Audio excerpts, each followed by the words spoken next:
What is up, my friends? Your weekend has officially started. You are very welcome along to Friday night's late night agenda. I promise you, it's going to be more upbeat tonight than it was last night, although still a fun stream I had last night. Tonight, we're going to be focusing on summer recruitment. We're going to be looking at the links to Wharton. We're going to be talking about wide players. The first poll question of the night, which is live for you guys now, is asking, do you think Curtis Jones will leave Liverpool this summer? We're going to be giving you the latest reporting around that. Inter Milan still interested in Curtis, so we'll talk about that tonight. We'll have a little bit on the farewell to Mohamed Salah, as Sky Sports put out a lovely compilation of interviews with former foes, players, teammates. Around Mo, we'll talk about that. We'll hear what Mo's had to say as well. The good news is Mo will at least play for us again before his contract comes to an end. So it won't be this weekend against Manchester United, unfortunately. We'll talk about the situation with Milos Kerkez having a niggle. We'll talk about Alisson Becker and lots more. Also, before we get stuck into the chat tonight, just want to let everybody know that the latest episode of the Anfield Agenda podcast is now live. Myself, Connor and Chris sat down earlier on today and we talked about the transfer window, the United game. We talked a little bit about the Ballon d'Or as well, actually, in that one, and what our shouts are for the winner. So if you get a chance, please do give it a watch. But most importantly, my friends, we have a massive game coming up this weekend at Old Trafford against Manchester United. A reminder, it's a 3:30 kickoff for this one on Sunday, which means we'll be live from about 2:15 p.m. to start our match day coverage. So, a little bit earlier than normal tonight, but the reason for that is because at 10:40, the preview for the United game is coming out. I recorded that this afternoon, so if you get a chance, give it a watch. I'm really interested to know your thoughts on my team selection in that video, because I tried my best to discuss why I did what I did, but the attack, the forward line is, well, it's not one that I expect many to agree with anyway, put it that way.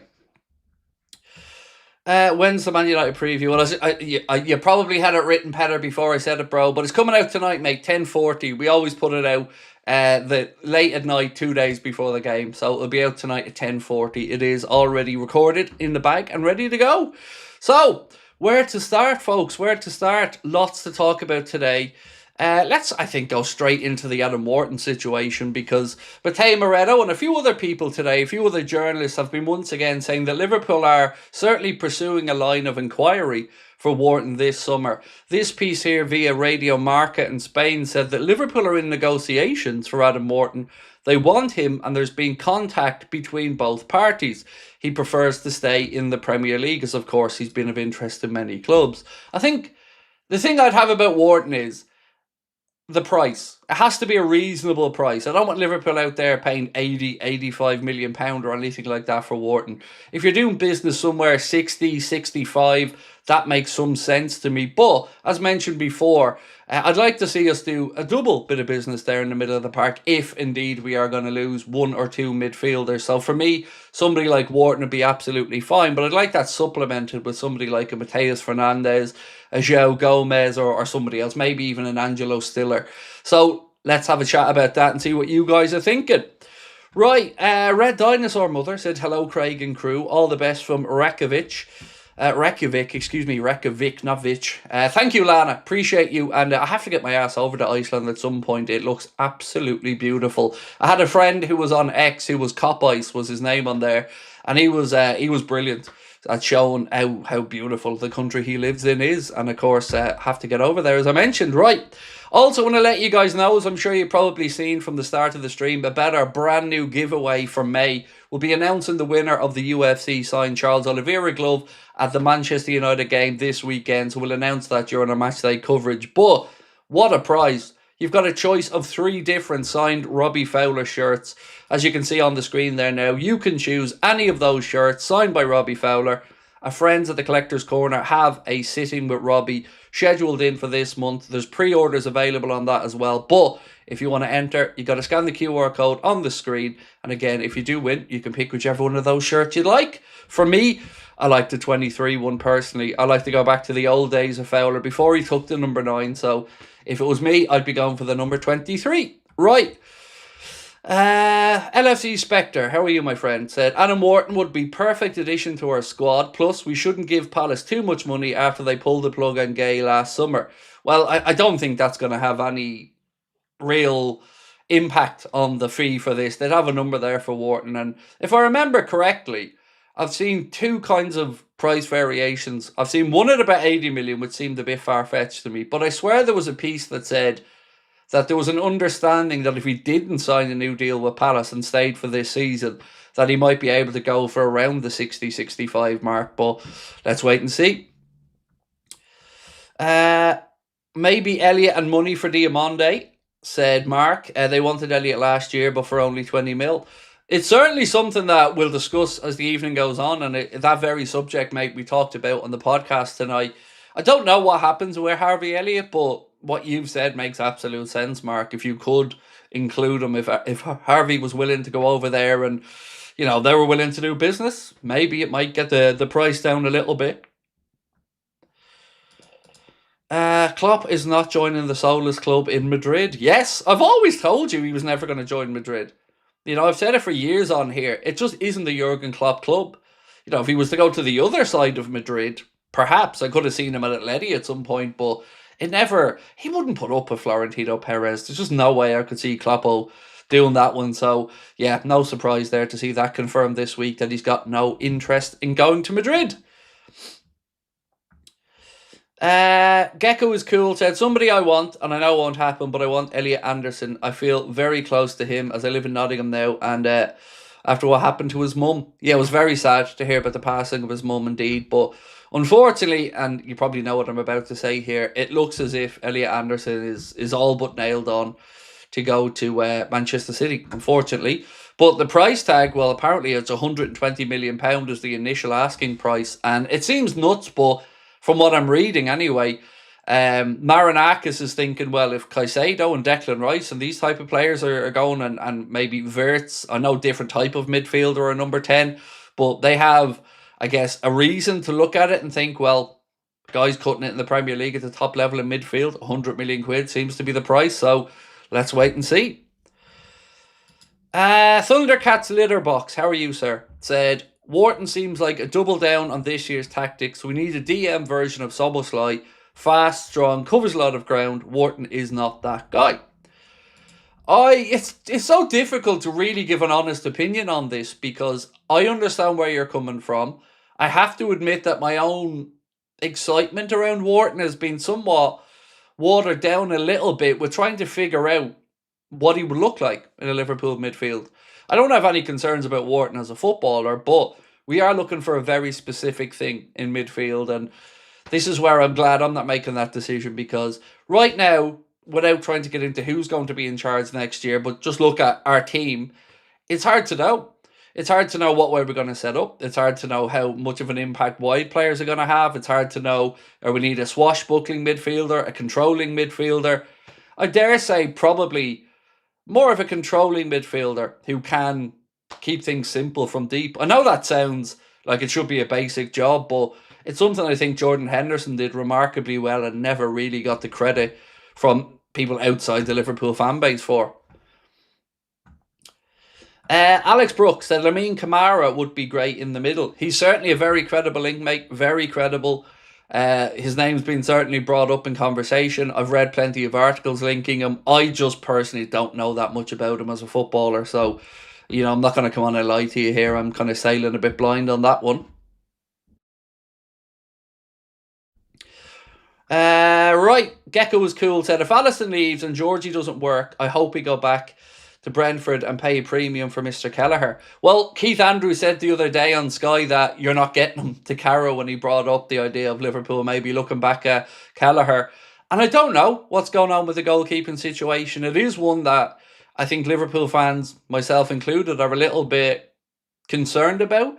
You know, because we went from a situation a couple of years ago where I would go as far as to say I think we had the best goalkeeping department in world football. If you look at Alisson, Kelleher, and then some of the options, even third and fourth choices, I feel like we were pretty well stocked in that department. And now we're in a situation where Alisson may go. Georgie, we're understandably not sure on yet. Not writing him off, but not really overly confident on either. So what happens? It is going to be very interesting to see what happens with Alisson. You know, are Liverpool looking to remove... I know we talked yesterday about removing a lot of the experience and senior players, but I guess for this conversation, Are Liverpool looking to remove a lot of the high earners to start the process of bringing in the new young hungry players to build them up? Seems to be that's the direction that Hughes and Edwards want to go. And if you do, we talk about the transfer fee for Alisson being somewhere between 9 and 13 million based off reports, but his wages alone on the 250 grand number that's been put out there, that's about what, 12.5 million quid a year? So there's a significant saving for the club to be had there. But this is a tough one because for me, my instinct is to say, keep him, keep him, keep him. I want Alisson at the club for one more year. We're not ready yet. But I know how this could work out as well. I have to be honest and say, well, if we go into the season and he starts struggling with hamstring injuries again, will we be having a conversation around we should have taken the money? We should have moved on from here.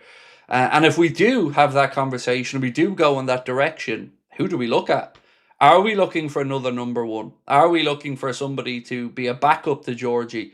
Again, this is where the recruitment's going to have to earn their stripes, and I honestly don't know the answer. Jay Devine, how are you, Jay? Said Costa is a really good keeper. Yeah, he's one, Jay, that has been linked with Diogo Costa, the Porto keeper, I think we're talking about here, right? He's been linked with a move to the Premier League for a while, but never really, no one ever really took the plunge, did they? So I can't say I know much about him. I haven't really followed Portuguese football all that much, and certainly don't know much about Diogo Costa because I didn't think we'd be needing to have a conversation around a goalkeeper this season. The guy, how are you, man? Said our midfield would get run through if Wharton is all we get in midfield. If we get Wharton, we need another midfielder. Yeah, look, again, I don't know what we're going to do there, whether it is one or two. It depends, I guess, what happens with the likes of Jones, McAllister, Endo. Yeah, look, midfield is one of those areas, one of the few areas that I actually think numerically, and I do just mean numerically, a 1 out, 1 in, or a 2 out, 2 in, I think is okay.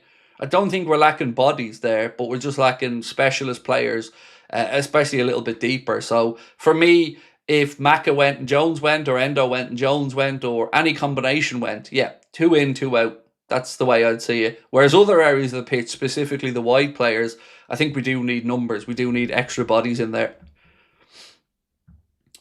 I think we're going to probably get to find out, though, about the Wharton situation because based on a lot of the reporting over the last day or two, we seem to be really trending in that direction. I mean, Ben Jacobs even said, as reported last week on TalkSport, Adam Wharton is an option for Liverpool. Now, just because he's an option doesn't mean it's set in stone and, we're 100% going down that route, but it's certainly a credible option.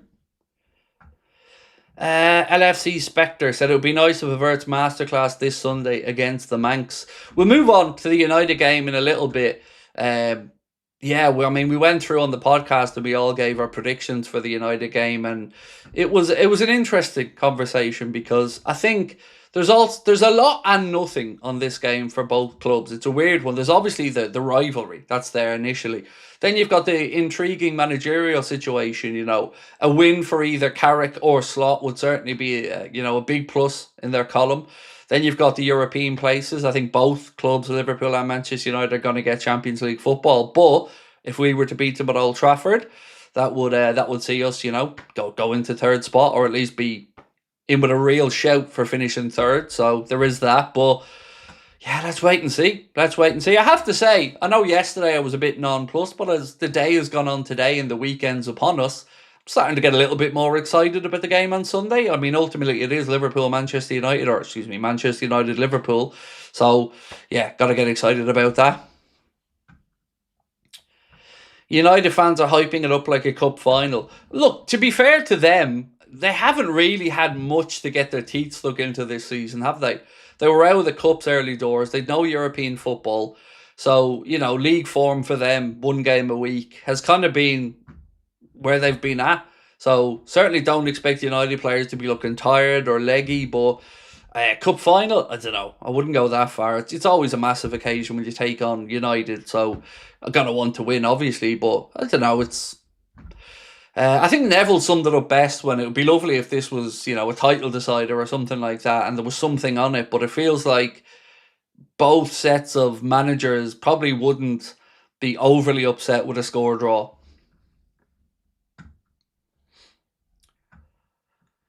What else have we got? In the house said, Georgie is good, but my biggest issue with him is his distribution. Maybe we've been spoiled by Ali.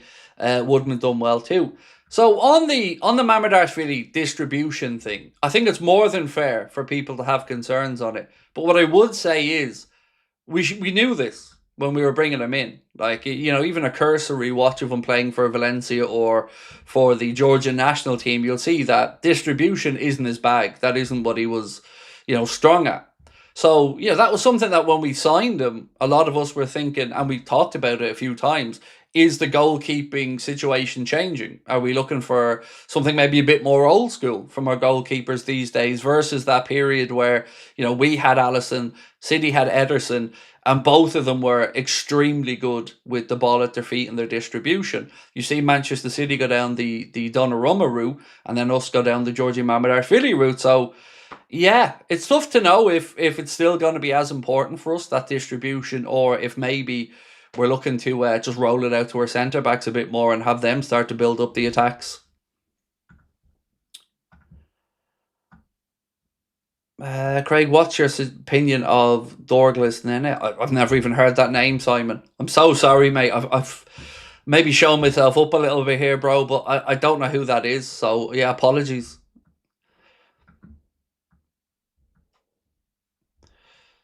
Keane said, is Georgie really the liability he's been made out to be on the ball, or is he just not Ali?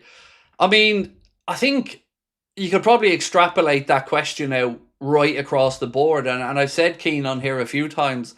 I'm struggling to really judge and gauge what's fair with Georgie because, I never expected the next goalkeeper, whoever it was going to be Alisson Becker 2.0.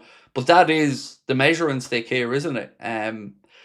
So, yeah, it's a difficult one because those comparisons are obviously going to be readily made by fans and understandably.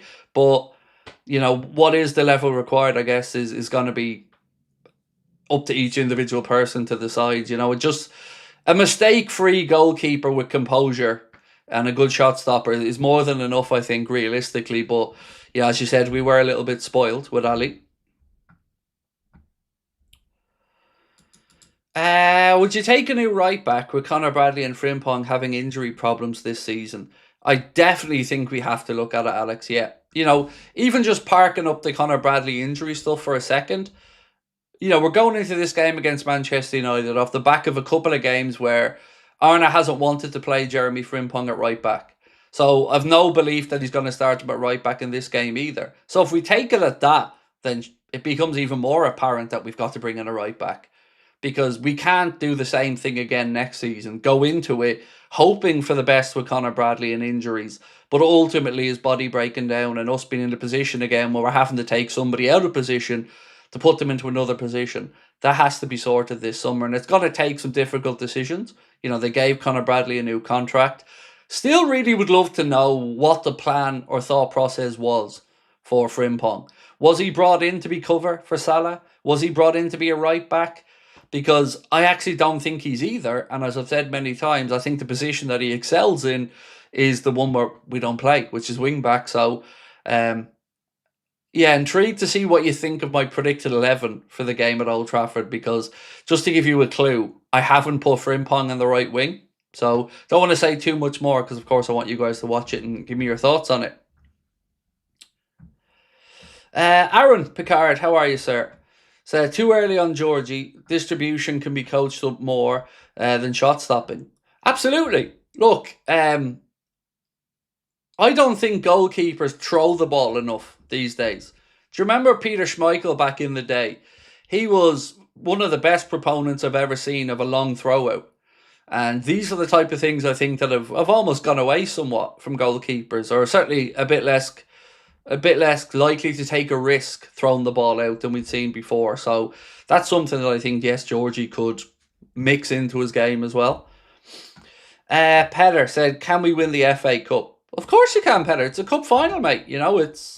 You would say Man City are favourites going into it, but, you would also have said that Paris Saint-Germain were favourites when you played them in the Club World Cup and you played them off the park that day. So, Chelsea are the ultimate basket case team this season. On their day, if they turn it on and they're all fighting for each other, they can beat anybody. They're a really good team. So absolutely, you can win the FA Cup. But would I be putting money on it now? No, I wouldn't. But it's possible. And I mean that sincerely. You know, if you told me the best version of Chelsea were going to show up, then it's absolutely possible. Georgie was the best keeper in La Liga while playing for relegation fodder. He had historic numbers. I have faith he'll come good. Well, I would argue back about him being the best goalkeeper in La Liga. I don't think he was, but I do think he's a good goalkeeper. The guy said, unlikely, but Diomande, Barcola, WHARTON, Fernandez, and a fullback. If you're serious about backing the manager, put your money where your mouth is. That window would be, mate, I'd be over the moon. That window, exactly as you've written it, sign me up. I'd take that right now. And you've kind of led me into where I wanted to go with the next segment on the wide positions, Barcola and Diomande. So this piece here from, again, Radio Marca and Matteo Moretto say, Liverpool have 3 names on the list for a winger. Michael Elise is seen as almost an impossible dream, and again, I would acknowledge that and say that's more than fair to say. There are 2 names that, in their opinion, have a better chance, and they are Yan Diomande, with negotiations already underway, and the other is Bradley Barcola. These 2 are the options Liverpool are considering for the winger position. Now, somebody shared in Discord a post from, I don't know who it was on X, but the post basically said, they'd love us to sign Barcola and Diomande, and then when Hugo Ekitike comes back to fitness, sell Cody Gakpo. And I have to say, I'd be all for that. I'm not saying it's likely to happen. I'm not saying it's an option on the table. But when I thought about it, there was actually a lot of sense to it, because in that time where Hugo Ekitike is working his way back, you also have Rio working his way into the first team and getting more regular minutes. So at that point, you're halfway through next season, let's say. You've got Rio settled in. You've got your 2 other wingers. I can see a world where that would make a lot of sense, and I'd be all over it, personally, if there was any chance of that happening. Because I do think either one of them or both of them is a huge step up from Gakpo. I just do. I can't get away from the fact that we're hugely lacking in pace.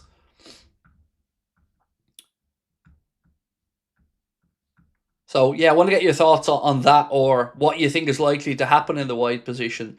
You know, is there a world where, let's say, PSG end up getting Diomande, and then that frees up the ability for them to sell Barcola? Or, like somebody mentioned earlier on, is there a chance that Liverpool try to, bring Harvey Elliott into the conversation to get the fee down for Diomande?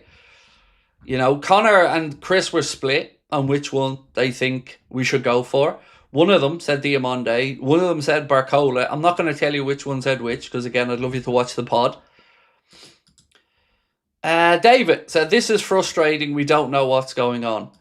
It is. There's a lot today to, get our teeth stuck into on the stream. There really is a lot of news to go through. So I'm not going to have to kind of drift in and out talking about the manager, but it is an important period, this, for the club. And we're going to talk about Richard Hughes again in a little while, because there's been more stuff today. This from David Ornstein said Richard Hughes is contracted until 2027 and is fully expected to be in a position for Liverpool's upcoming transfer window. But more reports again linking him with a move over to Saudi. So let's wait and see what happens on that one. Petter said Craig Houlden, Liverpool's player of the season. Do you know, instinctively, I'd probably lean towards Dom, but I wonder, would it be Salah's last year? Even though it hasn't been his best year, if he's going to end up getting voted for the nostalgic side of it as well. So I honestly don't know, Petter. But if I was casting my vote, I probably would go with Szoboszlai at this point. If Ekitike hadn't got injured, maybe him, because I think he's had a really good impact for us this year.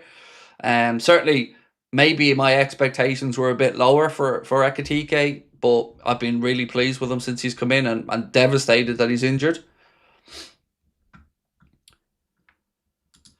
Ace of Effin Rose said both are great options, but with Bowen always gave me vibes of Ings and Jota, that player who'll always deliver, the silent assassin in the team, and always a reliable option. Oh, you don't have to sell me on Jared Bowen. I'm fully on board any deal to bring in Bowen.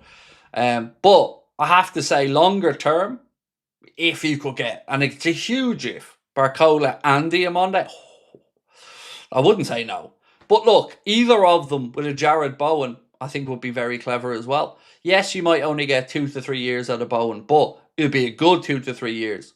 And it would allow Rio to progress. It would allow us to have more cover through the middle if we needed to.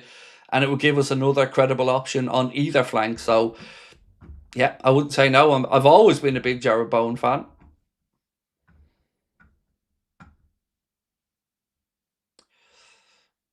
Bowen definitely a short-term option, but I think a credible one, particularly with what's happened to Hugo.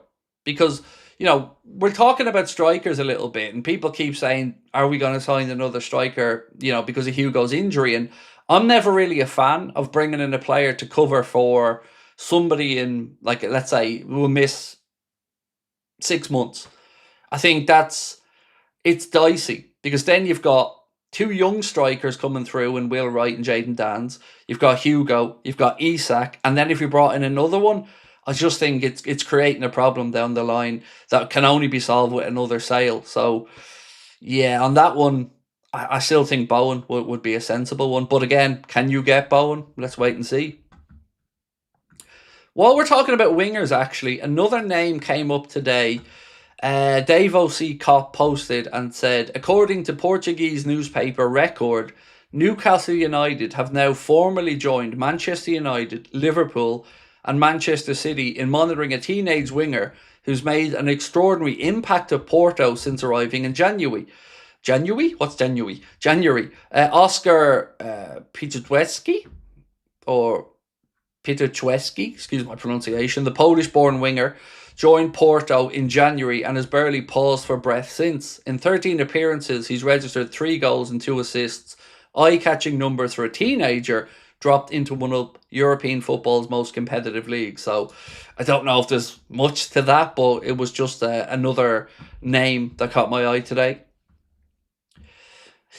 What about Nico Williams from Bilbao? I've not seen anything linking us with Nico Williams, to be honest. Arsenal's name was linked a while back, but yeah, I can't say I've seen anything on Nico Williams.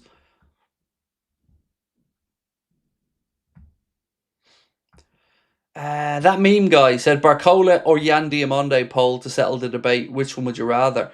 I think we've had this poll, and I think it went with Diamande overwhelmingly. And I think it was this week we've done the poll. I think we put in a few options, and it was still like 80% Diamande. But, I'll do another one if you'd like, no problem. Salah said Dom has been player of the month 5 times so far, so there's no question who the player of the season is. Maybe, yeah. I mean, that's a logical way to look at it for sure. And I don't really have an argument back against it. I think Dom's had a very, very good season. I think we need to raid Spurs. There are a few good players there to waste. Yeah, absolutely. If Spurs go down, you'd be looking at Archie Gray all day long. Maybe Van de Ven. But let's wait and see. They're obviously still in a bit of a sticky pickle. So let's wait and see what happens. A sticky pickle? Sticky wicket. Maybe that's what I was thinking of, yeah. Sticky wicket, there you go. Craig, we chatted about this before, but would you go for Nico Williams from Forest? I would, but obviously if Forest is playing the left-back role, but I would absolutely look at Nico Williams if he was an option. But again, Forest look like they're definitely staying up, and I wouldn't imagine Marinakis is going to want to have his team ripped apart. They're going to bring in a lot of money from, the sale of Elliot Anderson, so I don't think they're going to be needing cash anyway, so it'll be a tricky deal to try to figure out. Would you not sign Xavi Simons from Spurs? I've never been a fan of his. It's just a personal preference for me. I've never looked at Simons and seen consistency. I just don't like the lad as a footballer. Just my opinion. So for me, it'll be a no.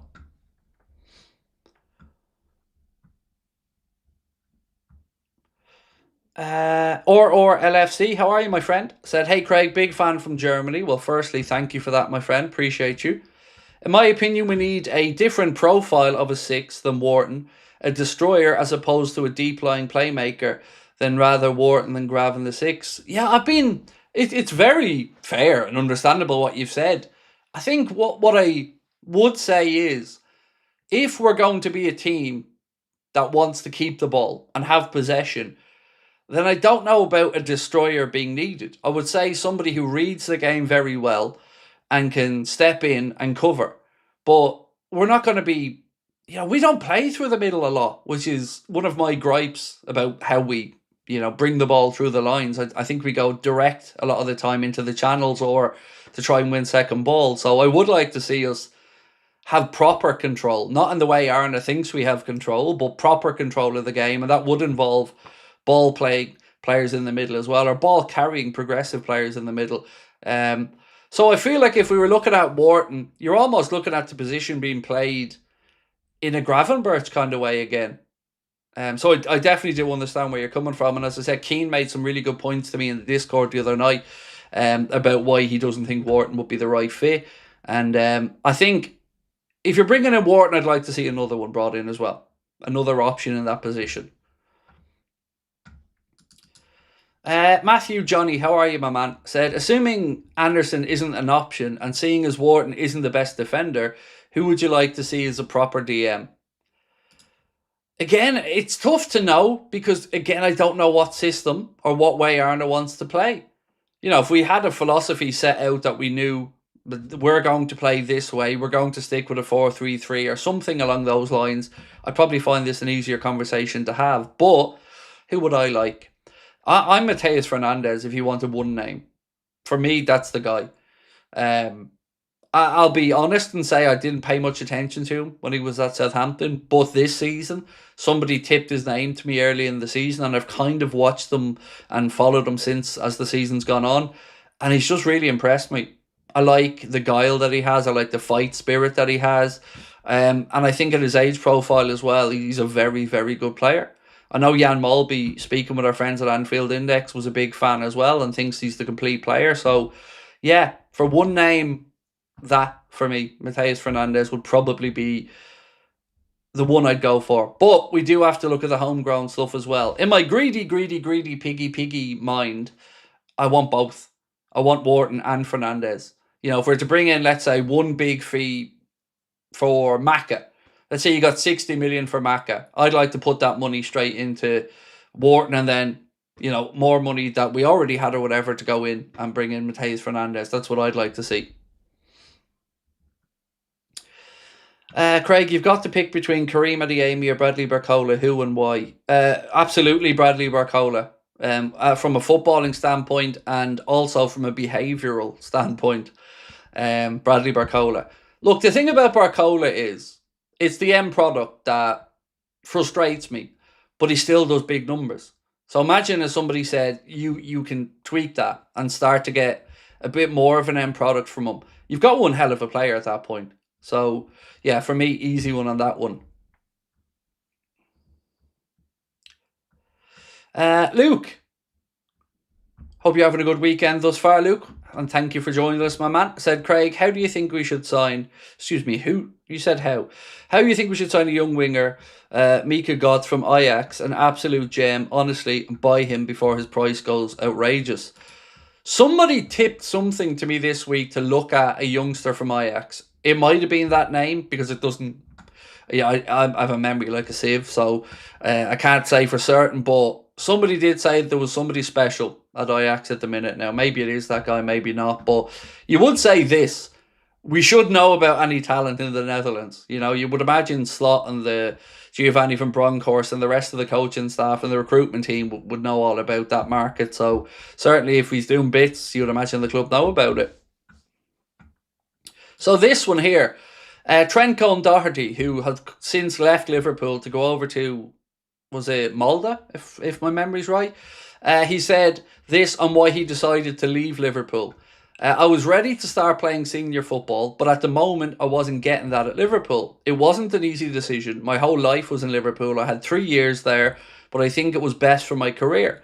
I had to make the decision in the end. You just have to be brave sometimes and take control of your career. Fair play. Fair play to the kid. Honestly, was delighted when he came into us from Derry City. You know, had hoped he could come through, but he's backing himself to go prove himself, and certainly going to keep an eye on how Mr. Cone Doherty gets on, but wishing him the very, very best.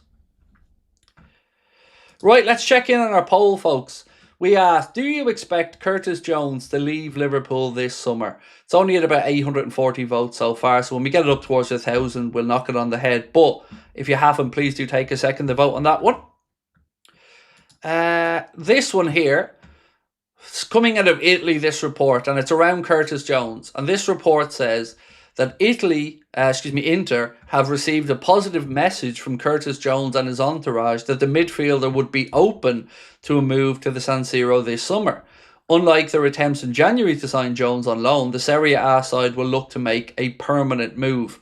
So, what do you think Liverpool would ask for Curtis Jones? I think in my own head, I'm somewhere about 25 million for a player that's going to be in the last year of his deal in this summer. If he had longer on his deal, 40 upwards. But with 1 year to go, selling outside of the Premier League, I would say £25 million would be a number that would make sense if indeed he does go.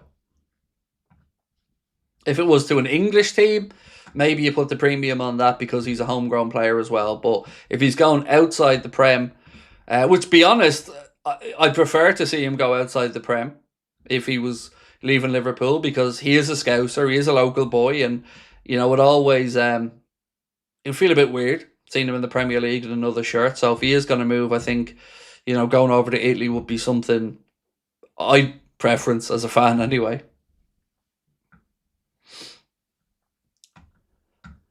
James, how are you? James Smith said, saw some stats between PSG and Liverpool on minutes played this season. 6 of their starters in the Bayern game have played less than 50% of the minutes in the league. One player with 80 minutes. The workload is less. You know, one thing, James, that stood out to me when you seen the PSG Bayern game, obviously the brilliant football and how entertaining it was, but you also seen 2 leagues there that have a break. I think 3 weeks in Germany, 2 weeks in France. And this is something that we're just going to have to figure out in the Premier League, because too often English teams are flagging when it comes to the tail end of the season and the, you know, fighting for the big European places. And we talk about the strength of the Premier League and the quality of it, and rightly so. But there has to be something to this, because teams, particularly like PSG, in recent years have found a way to peak at the right time, to peak when it comes to the business end of the season. And I don't know why that is. And I don't know if that's, you know, because they maybe, in PSG's case, have a bit more wiggle room in the domestic league. Maybe they can rotate a little bit more, but they have this good knack of peaking when it comes to this point of the season under Enrique. And again, this year they're doing it.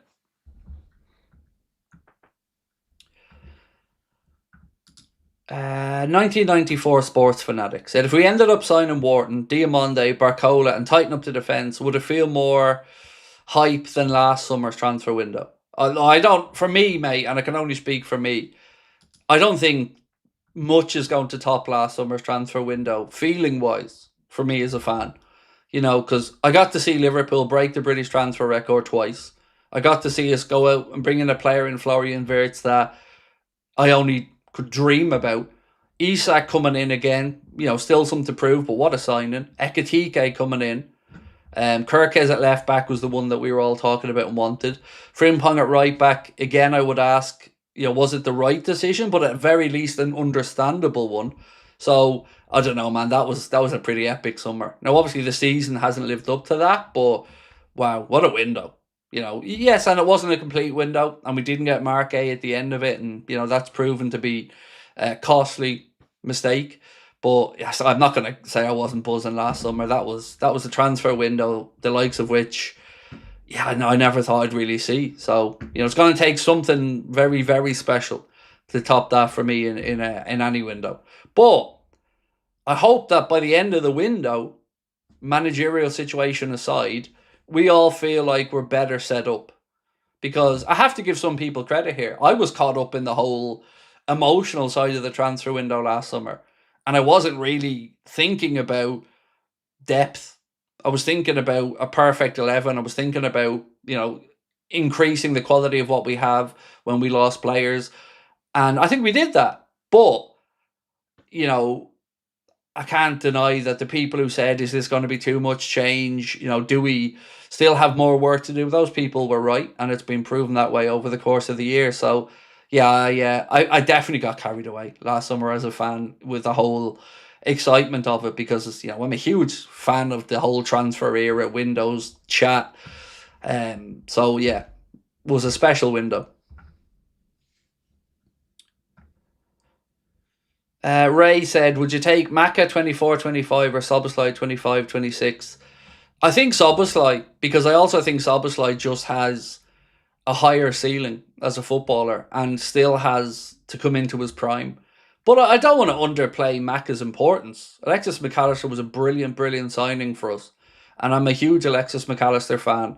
I've been disappointed with how this season has went, but in recent weeks, I think he's shown a bit more like his old self. So, yeah, big Maka fan, as I said. So, but Dominic Szoboszlai has so much talent, and I just hope we can harness that properly, get him into a rhythm in the same position, and get him used to the players around him enough that we just start to look that bit more comfortable.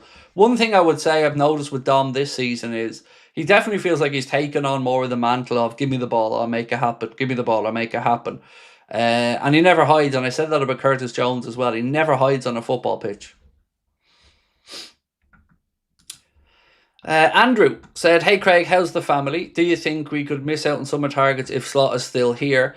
I'm still Slot out. If he stays, won't watch Liverpool. I don't know. Look, I promised myself tonight, Andrew, coming into this stream, that I'm not going to bring up the managerial situation outside of any tactical talk we're having. So if you don't want to watch next season if he's here, I understand that. You're not the only one that has said it. Do I think it'll put players off? I really don't know, mate. I don't know is the honest answer.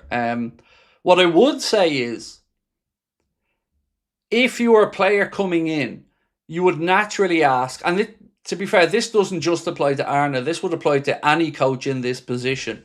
You would naturally ask, are they going to be here? Now, because if you're coming into a project, and even if it wasn't after this season and Arne had 1 year to go, any coach with 1 year to go, if you were coming in, you'd be asking, is this guy here for the next 3, 4, 5 years? Because you'd want to know that the guy who wanted you, the guy who brought you in, is going to be the guy you're playing for. So, I can't answer if it will make a difference or not, but I can certainly say the continuity of the managerial position would be one that if one of my players, if I was an agent, if he was being approached with Liverpool, I'd be asking that question.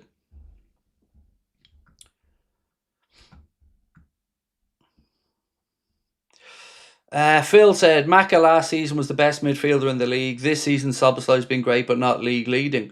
But last season, the point I was trying to make was, that was peak Maka. We haven't seen peak Dom yet. And that's the point I was making, is when they both get to the very, very best, and I think we've seen that of Maka, I just think Dom will carry it on a little bit more. But again, like I said, huge Alexis McAllister fan, and very much enjoy seeing him in a Liverpool shirt. So Elise would make this transfer window more epic. Of course, yeah. But look, I'm an optimist in some senses. I know I don't come across as that way all the time, but with transfers, I'm very much I think Liverpool is the biggest destination for anybody. But I just can't see it. And I put myself in the player's shoes as well, and I ask, if I was Michael Elise, would I leave Bayern Munich right now to come back to the Prem? No. I'd do at least one more year there. See how it goes. See what Kane's like when his time's coming to an end, or what they do there. And then see if Liverpool can come back around from this season. And then if those things are all trending in the right direction, maybe. But I just don't see it as realistic this summer.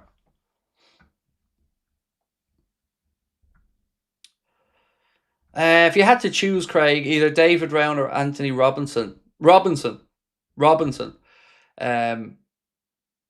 Look, I'm heartbroken and I won't stop saying this, the idea of Costas coming back to me is such a meh deal. And it's so undermining of us wanting to go forward. I can't get my head around it. I don't understand other than cheapness, which even at that, it's probably still a stick and plaster because it's a 1 year solution. I don't like it one bit. And I'd much rather Liverpool went out there, got what they could for Costas and brought in somebody else. And if it was Anthony Robinson or David Raum or whoever, fine. But we know that Costas isn't going to be good enough if we have an injury to Kirkes for a prolonged period. There's a reason why we let him go. So to bring him back in now just feels like, well, quite frankly, it feels like Hughes and Edwards made a bollocks of a couple of deals last summer. The deal for Elliott, they made a mess of, allowing that to go the way it has. And Costas went to a club where the manager didn't seem to want him. All of that feels very wrong to me because they're devaluing their own assets, right? Because 35 million was the number for Harvey Elliott for Villa if they wanted to buy him. Now we're being talked about 15 to 20 million. So a year's gone out of his career, a year's run down off his Liverpool deal. So the valuation's gone down and he hasn't gained more experience. That's not clever. So these are the type of things that I do think Hughes and Edwards, outside of my, anger at times, these are basic things that I think that the recruitment team have got very, very wrong. And I think they should be held accountable for that. And how they didn't see this goalkeeper situation coming as well, I find that baffling.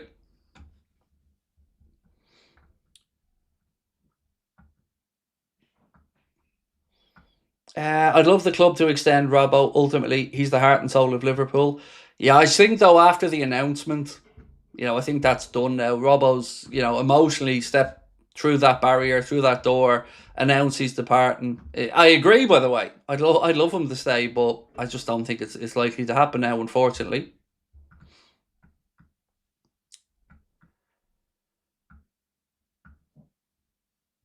Paddy Wacker said, I'm looking at all the comments gone past. I miss Stargirl. Do you know when she's laid to rest? Are the family financially okay? So, to the second part of your question, yes, we've been in contact behind the scenes. Family are okay in that sense. When laid to rest, we don't actually know. We had asked, but the answer that we were given was that they were still making those arrangements. And I understand that the way our time scale for people to be buried in the UK is very different to over here. Over here, it's all usually done within a 48-hour, 72-hour period. In the UK, I realise that, it can be 10 days, a week, 2 weeks. So, yeah, we just let the family know that if they need anything from us or our community, we're here, that we'd like to send something, of course, to pay our respects to somebody who was very valued in here. So all we can do is that, and leave it with the family, because you don't want to push in on these things either. You need to give people their space and the respect that they deserve.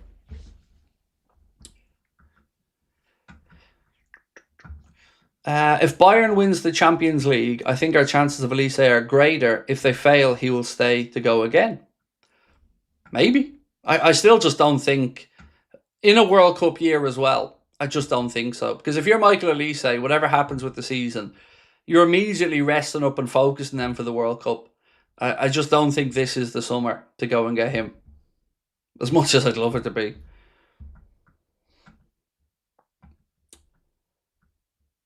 Everyone and everything that was Klopp is being pushed away.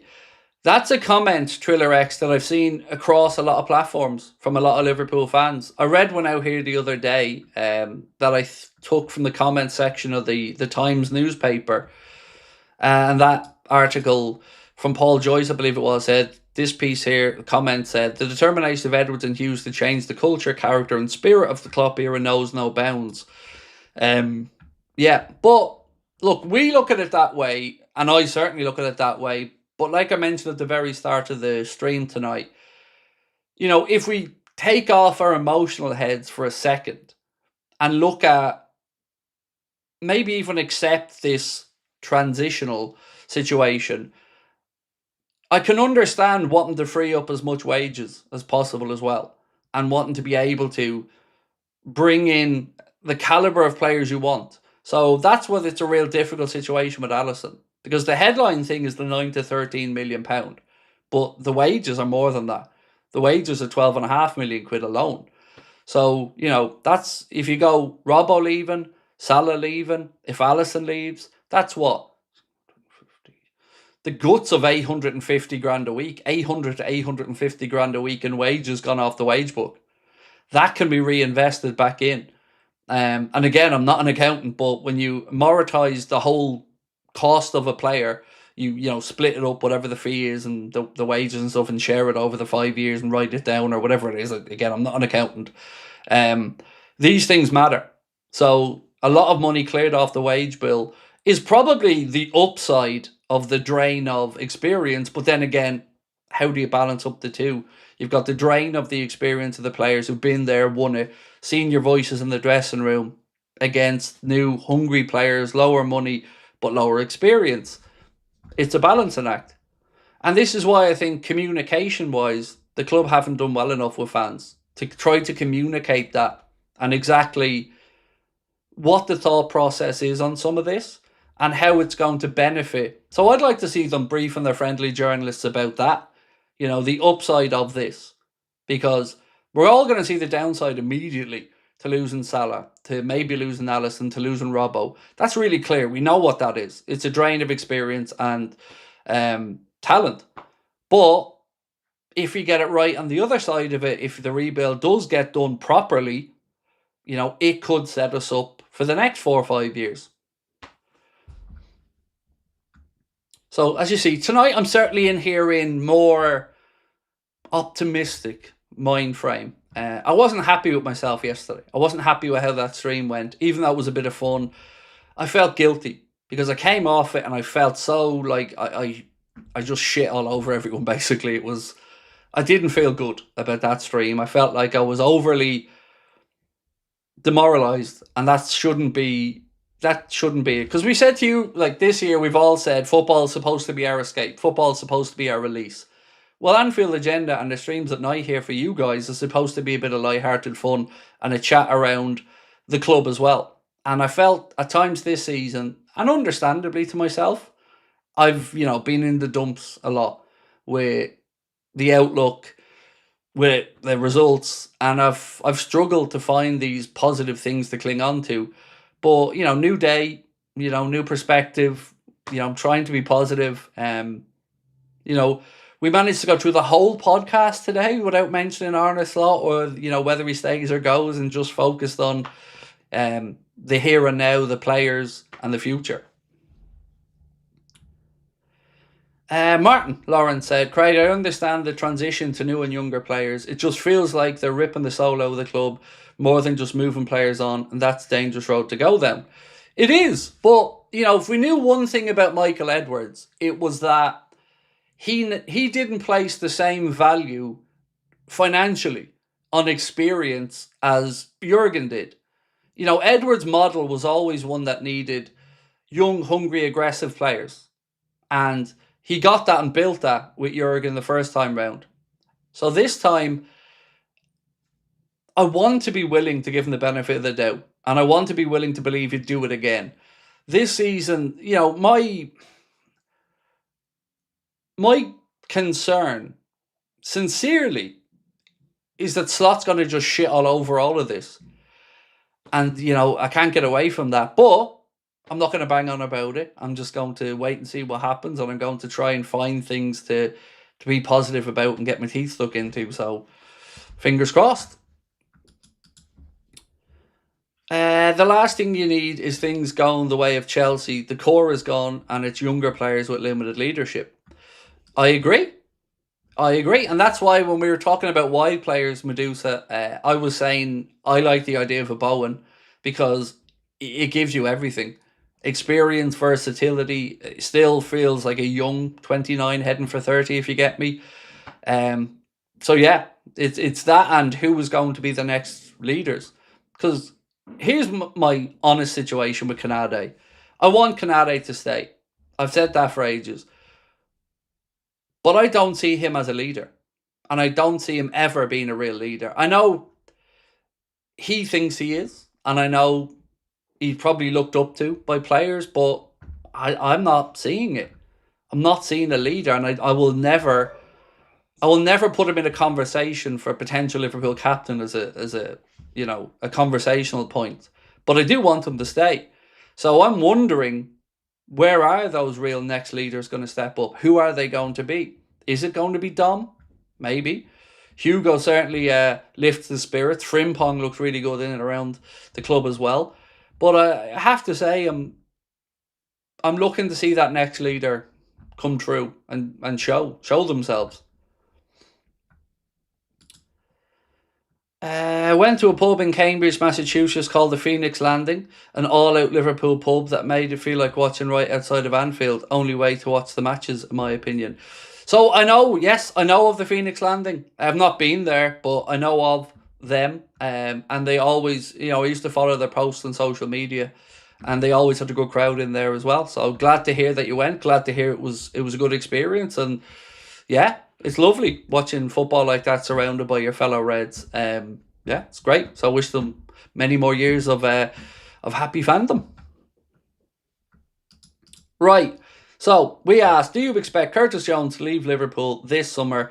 And 72% of you guys and girls that voted said yes, you do think Curtis will leave this summer.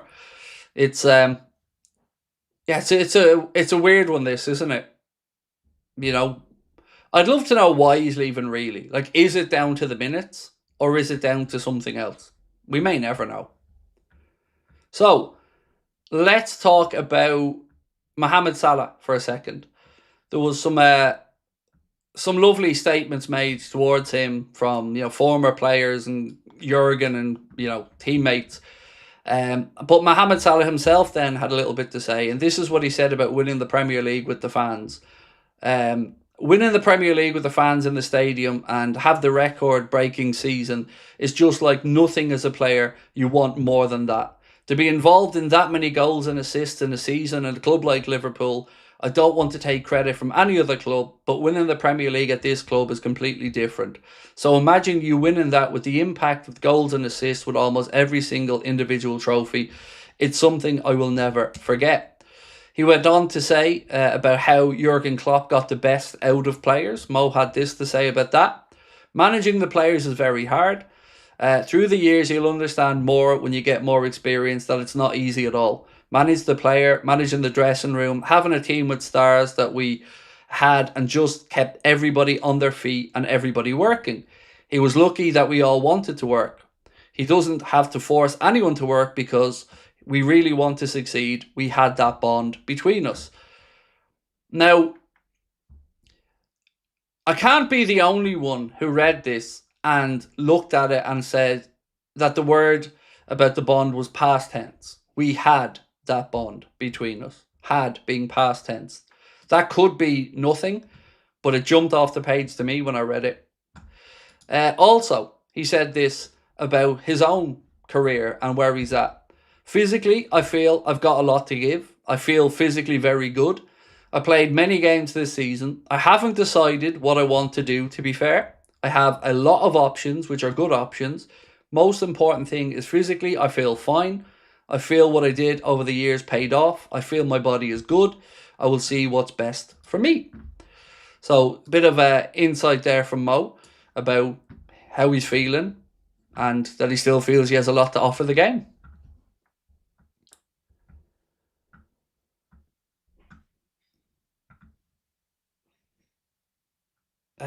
Curtis Jones is still on 15 to 20k a week, whereas others around about 100k a week. No wonder he seeks football elsewhere. So this is something, Simon, that, how do I say this? I don't like to see Liverpool beaten with the stick of being cheap towards players. Because the way I see it at Liverpool is, if you show you're good enough, you'll get paid. You might not come in on huge money or start your career there at huge money, but you'll get paid if you do well enough. And I think that's been borne out over the years. And of course, the biggest example that everybody will point to is Luis Diaz. And again, I understand that entirely. But, these players signed their contracts for the period of time that they signed them. And they're happy with the numbers at that moment. And yes, 3 years down the line, that could look a lot less. Fair enough. But has Jones really proved himself to be indispensable in that time? The answer is no. He's a very good squad player. He's a local boy. But has he proved himself to be one of the best midfielders in the league? Or no, he really hasn't. Now, again, I'm not trying to knock Curtis Jones, but I'm also just trying to stand up for the club to some extent as well, because if they believed that Jones was going to be that guy, they'd pay him. They'd give him a pay bump, as they have done with Gravenberch, as they have done with Gakpo, as they did with Salah, as they did with Virgil, Alisson, Robertson. You know, they're not cheap, but you do have to earn the big contracts, which, as a fan, I'm not really ever going to be against, to be honest with you. I don't like players having money thrown at them early. I think this way is understandable. You build to it, you get the big deals, and you earn them.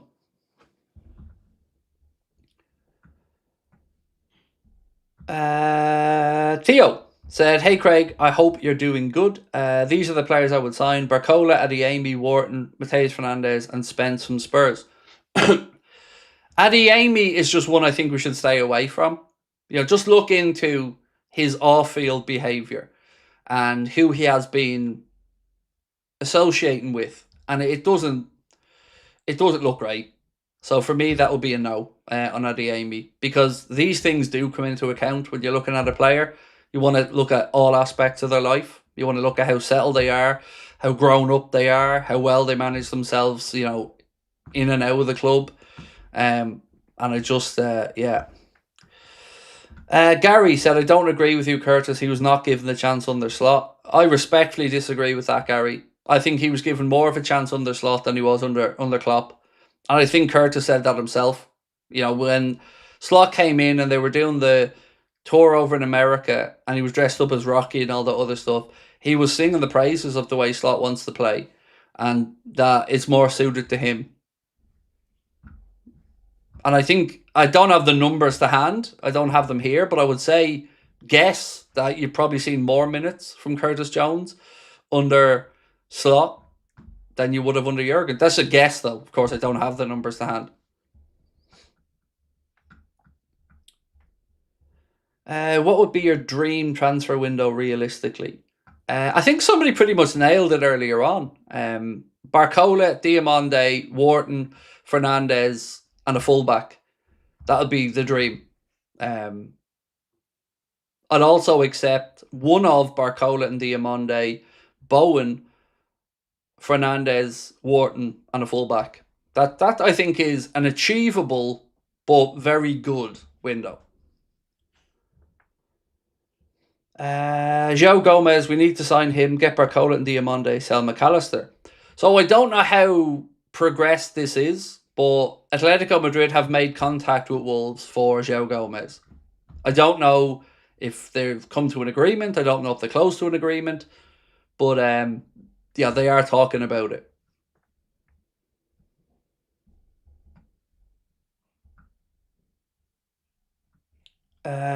Teo said, about Adeyemi, that's fair, I didn't realise it was that bad. Honestly, mate, neither did I till somebody pointed it out to me. You know, I would have been in the dark on that as well, mate. But somebody pointed it out to me. I had a little look into it. Yeah. Good footballer, though. Not denying that. James said, is it bad I'd prefer Leao over Barcola? Here's the thing about Rafa Leao. At 40 million quid, you probably think he's worth the punt. Because if you got it right with him, if you could harness Rafa Leao and really got him consistently putting in the effort, he's an incredibly gifted footballer. There's nobody going to sit here and say any different. But consistency has been lacking from him. But for the right price, he's definitely worth a punt for somebody. Now, I guess the question would be, would you take him on his own? No. Would you take him maybe as an option with a Diomande or somebody? I think for the right number, it's, you know, it goes into the bracket for me of a Shaqiri roll of the dice or a Chiesa roll of the dice, just at a slightly higher fee. So I wouldn't be going out there with him was my number one target. But, you know, if he was brought in for a decent fee, you know, there's the potential there. It's just you want to be pretty fucking confident that you're going to get that out of him and get it consistently. And I haven't seen that. And for the Milan fans I've spoken to, they've been quite frustrated with him at times.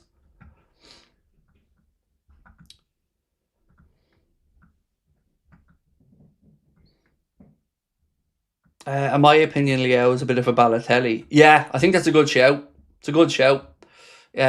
Just doesn't do it enough. You know, and I've often said that to you guys. They're the footballers that frustrate me the most. The ones that you don't feel like they've made the very, very most out of the talent that they have. Because when you contrast somebody like that with Frank Lampard or Steven Gerrard or Cristiano Ronaldo, or, you know, they have rinsed everything out of their careers. Every ounce of talent, graft, professionalism, everything to get to the best that they can be. But we had a conversation earlier on today and we asked a question that would almost seem unthinkable.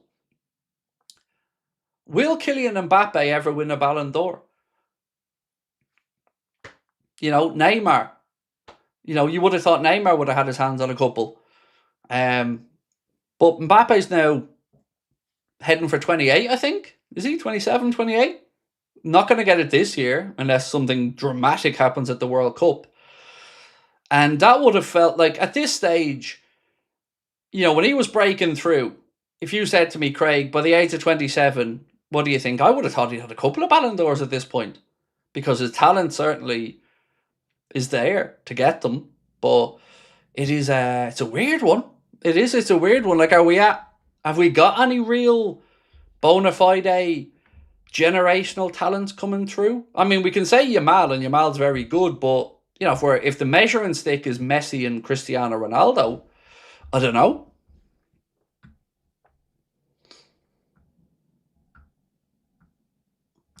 Asenfro said, mentality is more important than talent, in my opinion. So Leo is too much of a gamble. I would put mentality over talent as well. Absolutely. Because the thing that was so impressive about our team under Jurgen was that mentality. You know, players like Milner, Henderson, you know, probably not going to be celebrated as being generational talents, but my God, they go to war out there on the pitch and leave it all out there. And you need those type of players to allow the moments of a Salah or a Firmino or a Mane to flourish. And we were always better than our individual players. The sum of our team was what made us so special. K2112 said, Mbappe, the only thing I remember about him was a game at Anfield where nobody could find him. Turned out he was in Bradley's pocket. He was indeed. What a night. And then Kelleher saving a penalty as well. So yeah, madness. Right, just want to let you guys know about our May giveaway. With thanks to our incredible friends at the Collector's Corner, we're giving away a signed, framed Robbie Fowler shirt, completely free. You can choose from any of the three, shirts you see on the screen there now. Scan the QR code or use the link in the description for further details. Our friends at the Collector's Corner have a sitting with Robbie coming up in the next couple of weeks. So they also have pre-orders open if you would like to treat yourself to a Robbie Fowler shirt. But you have a chance to win one with us. Scan that QR code, use the link in the description, and don't forget Anfield Agenda 1 as the code to get yourself 10% off, or 20% off anything at thecollectorscorner.co.uk. You can scan that QR code there on the screen in the bottom corner. That'll bring you there. Joseph said, hey Craig, do you think Coventry stay up? Honestly, I don't have a clue. I have watched next to nothing of the Championship, so I have no idea how good Coventry are or aren't. You know, you'd have to say well done to Frank Lampard and Coventry for coming up, but I haven't got a clue, mate. You know, it's always a tough ask to come up to the Prem and stay up, so let's wait and see. Paddy Wacker said, I heard about this young Irish lad about 30 years ago. He was so good, he would have won everything. His name is Craig Houlden. Anyone know what he's doing now? I heard that he's useless now, basically. I heard that he's just wasting away his life waffling on the internet about mad conspiracy shite. That's what I heard, but I don't know. You never know.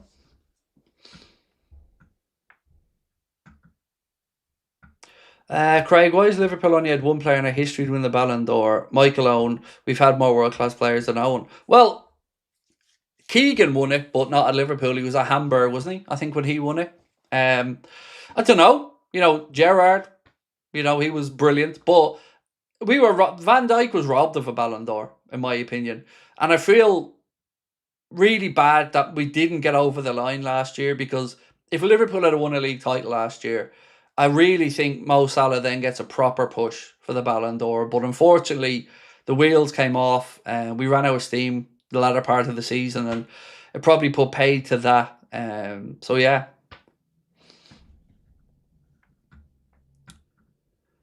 Hey Craig, is there any talk of going into the market for a striker for depth with Ekatike, or will the academy players like Will Wright, etc.? I think it's a dangerous game when we're looking at the priorities of what we need now to maybe think about bringing in a striker. That's why I was saying the likes of a Jared Bowen for me, or somebody who could maybe play central at a push if we're stuck if needs be. Um, yeah, so for me it would be a no, but we've been linked with Krupi and a few others, so you never know. But at this point, I don't know where it would lie in the priorities for us.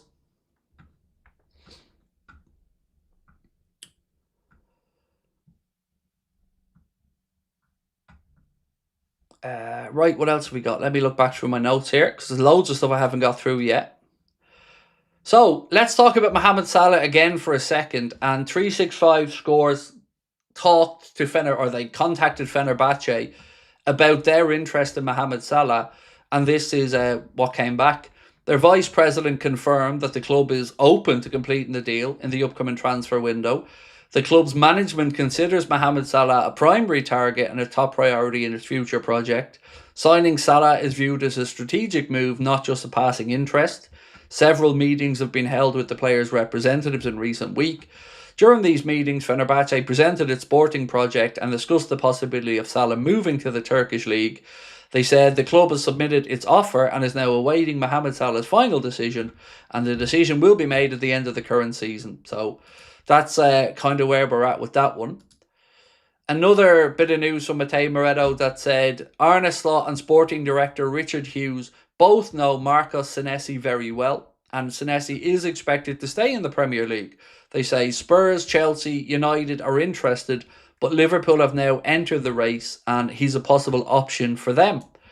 And I'd be more than happy with that if you got Senesi in on a free. Anfield Sector posted something earlier on today, and they said Leipzig were interested in Harvey Elliott last summer, but were only prepared to bid around £20 million. Should talks on Yan Diomande formally progress in the future, it would be no surprise if Harvey Elliott was mentioned as a means of bringing down the transfer fee.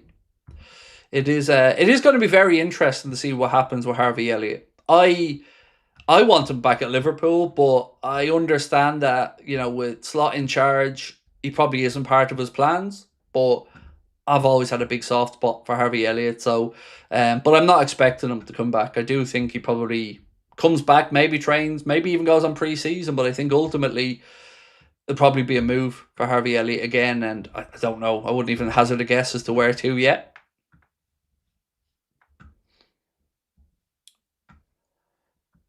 LFC Spectre said Marco Senesi could be a Joel Matip type signing on a free. Joseph Purvis said, personally, I don't think Wharton is the type of six we need. I know we won't get him, but Anderson, oh my days, what a feckin' player. You can see the Rodri in him.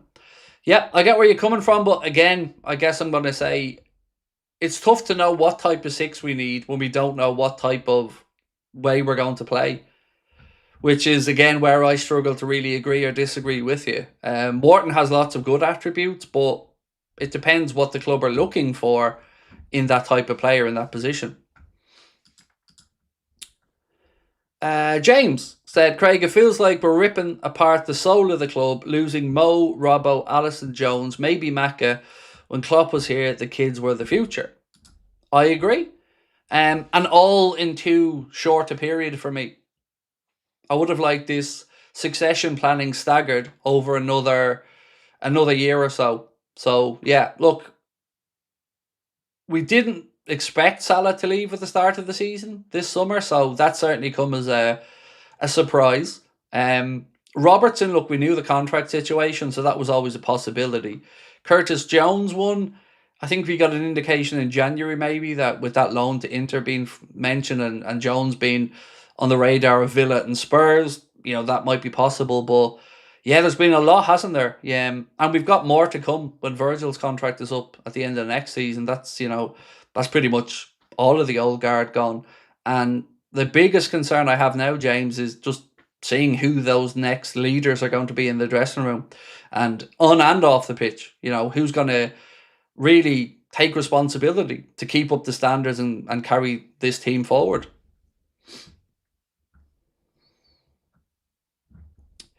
Elvis Rano said, trying to avoid talking about the manager, but we all know these signings would be useless with our current coach. I don't disagree, mate.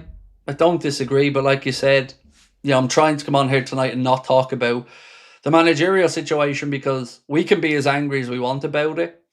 Unfortunately, it's out of our control.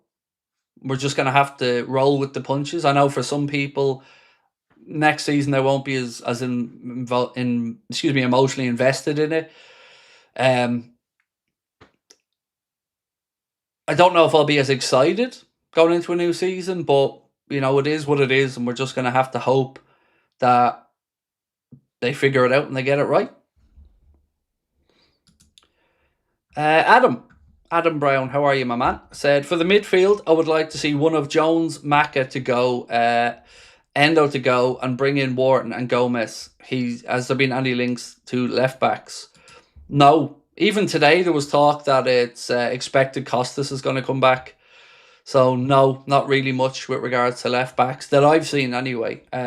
Gomez and Wharton would be, again, very credible options and wouldn't really get any pushback from me on it. I just got it in my head lately, Adam, about Mateus Fernandes. And it's one of those things that, once you see it, you can't unsee it. And I kind of just, in my head, something clicked about how I could see him in our team. And I think we'd all really like him and enjoy him as well. So let's wait and see. Craig Adams said, I'm slot out, but hope he turns it around next season. But doubt it. Be under no disillusion. I want him to turn it around as well. That's it. I want it to work. Of course I want it to work. I'm a Liverpool fan. I want Liverpool to be successful. And I know it might not seem like it because of how angry I've been, but nothing would make me happier than coming on here next season and saying to you guys, Jesus, I was wrong about that, wasn't I? How wrong was I about the manager? How wrong was I about it going right this year? I want to be having that conversation with you. I'd far rather have that conversation with you than come on and go, see, I'm right, haven't I? See, I was right. I've no interest in being right. I've an interest in us winning, and I've an interest in us lifting trophies. So if we go in that direction, happy days. That's all I want as a Liverpool fan. Do you have any hope that all the news about Slot staying could be fake? I'm running out of that hope because it's looking more and more likely. I guess for me, if I see Alonso closing in on another job, that'll probably be the real final indication to me that, right, we're staying in this direction and that's where we are for next season. And let's wait and see. Whatever happens, I just want to see better football. I want to see us feeling more connected with the team next year, being excited to watch a Liverpool game again and not worrying about whether they're going to show up and whether they're going to put in the fight that we've become so accustomed to seeing from them. I would have understood a season that was filled with errors because of a style of play that we were still getting used to. But unfortunately, that isn't the season that I've seen. I've just seen scrambling around trying to find solutions and no real clear end game of how we want to play or look. And if I seen that and I understood that, I'd probably be a bit more open to the direction we were going in. But I know I said it yesterday, that Paris Saint-Germain game, the two of them, that really dented any remaining semblance of confidence I had in Arne, because the principles that he's supposed to have went out the window. I went out the window twice. And that confused me. And it would have confused me about any coach. It isn't an Arne specific thing. You know, why in the two biggest games of the season do you change it up to stuff we've not done or had very limited exposure to doing? It just felt very undermining of everything that he said beforehand. And I just found it really concerning that we went over there somewhat with our tail between our legs to not get a hiding. You know, because let's be honest, when we looked at the team the way it was set up, none of us felt like we were going over there to beat PSG. We felt like this was a team to keep it alive for the second leg. And then even at that, there were people saying, okay, it was 2-0, we're still in it the second leg at Anfield. And then he went and played a system that made no sense either. And we only really looked anyway close to getting back to form when he switched it back to what he should have done from day one. And that really dented my confidence in him, because, you know, we've all seen managers that have fallen on their sword by being so adamant of the way that they play, whether it's Ruben Amorim at United, whether it's Ange Postecoglou or somebody else. They have their way, that's how they play. Yes, maybe you can tweak it a little bit if it isn't working, but we've seen too much tweaking and none of it has made us click. So that's my big concern, is that, you know, when are we going to click? How are they going to get us to click? And as I said before, just even, again, regardless of who the coach is, if this season, with all the injuries and changes, led to having us such a disjointed season on the pitch, I struggle to see how next season, with another 4 or 5 players, it isn't rinse and repeat again with ready-made excuses for change or transition. Like, we're 3 years in, going into the 3rd year now next year. 3 years, the word transition, I don't know. I don't want to hear it. Whether it's right or wrong, I just don't want to hear it. Because when you start saying transition, it almost gives you an excuse that, well, of course the team was going to underperform. We're in transition. And some of the things that we've let go this year as fans and in general, I think we've dropped our own standards. And we've seen standards dropped on the pitch, obviously, but I think for some reason, Liverpool fans wanting success has sometimes become a dirty word, like it's greedy, or, you know, you had a little bit of success, you know, now it's no success for a while. Why? I want us to have an era. I want us to be a club that looks serious about winning all the time. Easy Believer. So when Slot came in, I remember Jones saying he was the happiest he'd ever been. Do you think it's really Edwards pushing him and Salah out, not Slot? The Salah thing is cut and dry. He doesn't want to be around Arne. That's really clear. I don't think any of us have any debate on that one. With the Curtis Jones situation, honestly, I don't know. I remember what you've said as well, that he said he was really happy, enjoying this style of football, getting on the ball more, taking a bit more responsibility. So, and you've even seen the manager trusting him playing at right back recently. So it's not as if Arne's just not wanting to play him. So honestly, I don't know what that one is, but we'll find out this summer, won't we, with Curtis?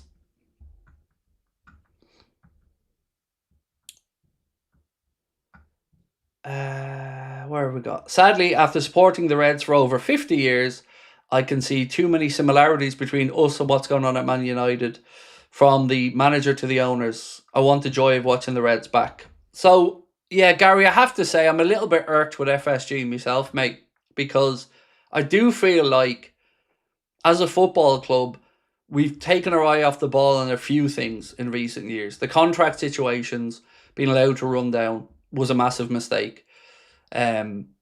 The recruitment and ignoring the first year of Arne coming in and just sitting back feels like that was a mistake. The goalkeeper situation and the decisions made there, that's been a mistake. The short-term thinking of a 3-year cycle of a sporting director, again, I feel that's a mistake. And I just think that there are owners that, whilst they have done good things, um, I've never felt that they are starving for success. That's what drives them and keeps them up at night. The idea of seeing Liverpool lifting trophies. I've never, ever, ever felt that. And I've never felt that they really care. Now, I'm not saying that they want to undermine the club in any way. But again, Manchester City and Arsenal have both shown a desire in recent windows to win. To win now. Not to build to win. To win now and to build to win. And to sit on our hands in January and look at Mark A going to Man City and look at Semenyo going to Man City and almost just throw our hands up to write off the season.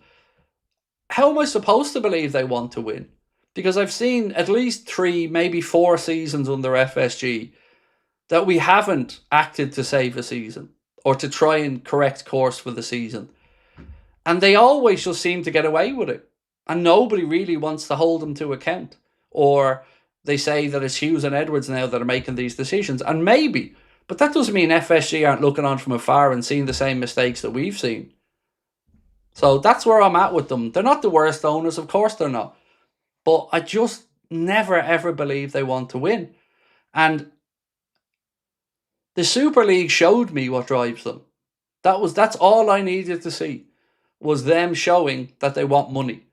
That they want this closed shop where they had the guaranteed revenue of that Super League every season, like American sports, where there's no relegation or whatever. You know, you've got your teams every year and that's it. You're guaranteed that revenue and that money. That was it. That was them showing their hand. And I've never been able to trust them after that. You know, what's been has been. We can't change it. But they showed what they were about. And they showed how little they cared about you and I and the players and the history and heritage of the football club. So these fucking scumbags have the cheek to talk about the Liverpool way.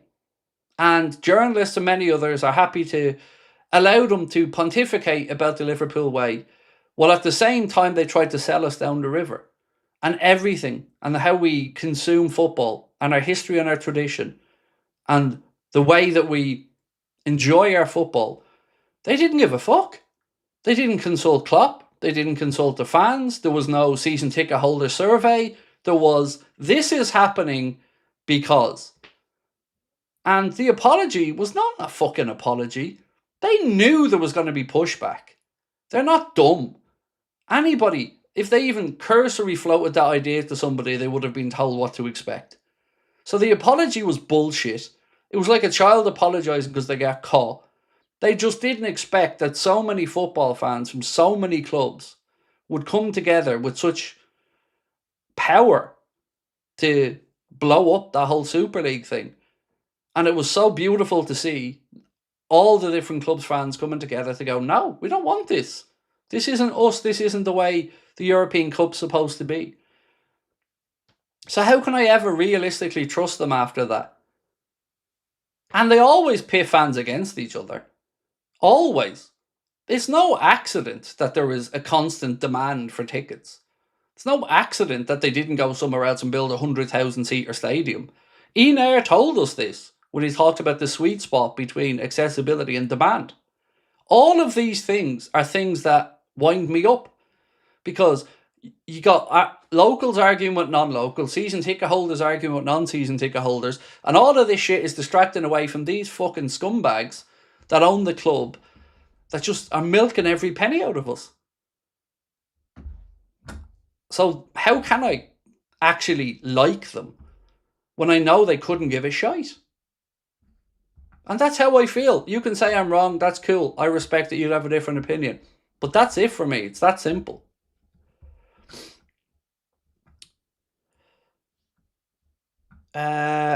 They always say what's in Liverpool way, but nobody says what is the FSG way.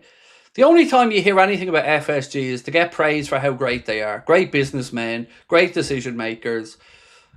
That's it. Just praise, praise, praise.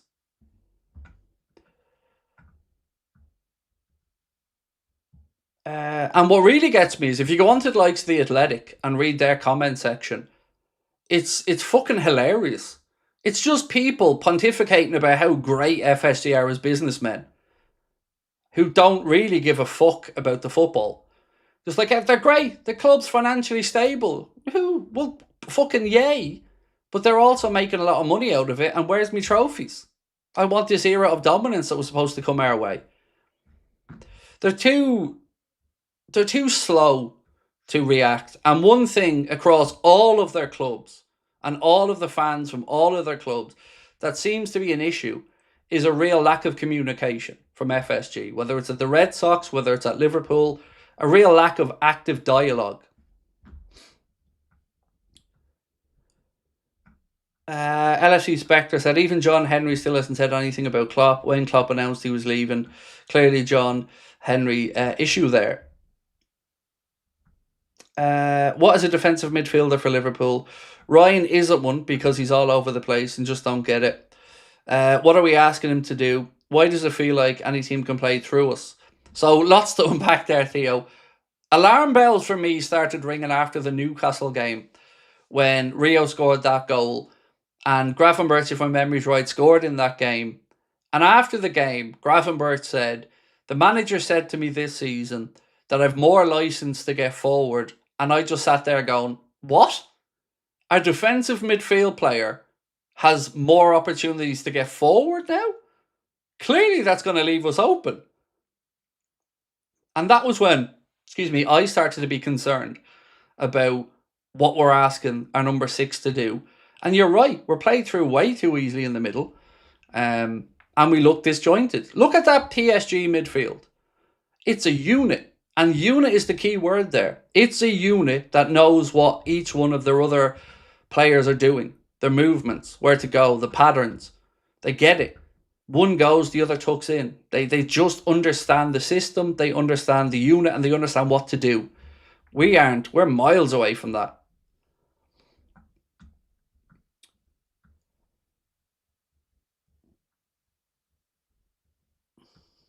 FSG wants Liverpool to win trophies by giving managers the bare minimum in depth. Yeah. Like, do you remember when Slot was coming in? It was like he overachieves. All the things are like, they're just screaming cheap. Oh yeah, Slot has outperformed clubs with bigger budgets. Like, the whole thing was we're getting an overachiever in again. It's so clear that they're cheap. And I don't understand. Like, there was even an article doing the rounds from a sporting director that was in negotiations with Liverpool once upon a time, who wanted to remain anonymous, but in the piece said they're miserly in their negotiations. So, and they were saying how Liverpool are perceived out there in transfer circles. Now, obviously, last summer, they spent a lot of money, so maybe that's changed a little bit, but it just feels like we get crumbs and we're supposed to be grateful for them. They don't want to win every season. If they did, decisions would be made far more ruthlessly. And the narrative is that they want to give Slot this season. They think he's enough credit in the bank. That's not the answer. The answer is they just don't give a fuck. And he got us Champions League football, therefore go again, get us Champions League football again, and we'll see what happens. That's it. Because anybody with any type of ambition would go, no, failed, gone, bye, see ya, thanks, cheers, we move on.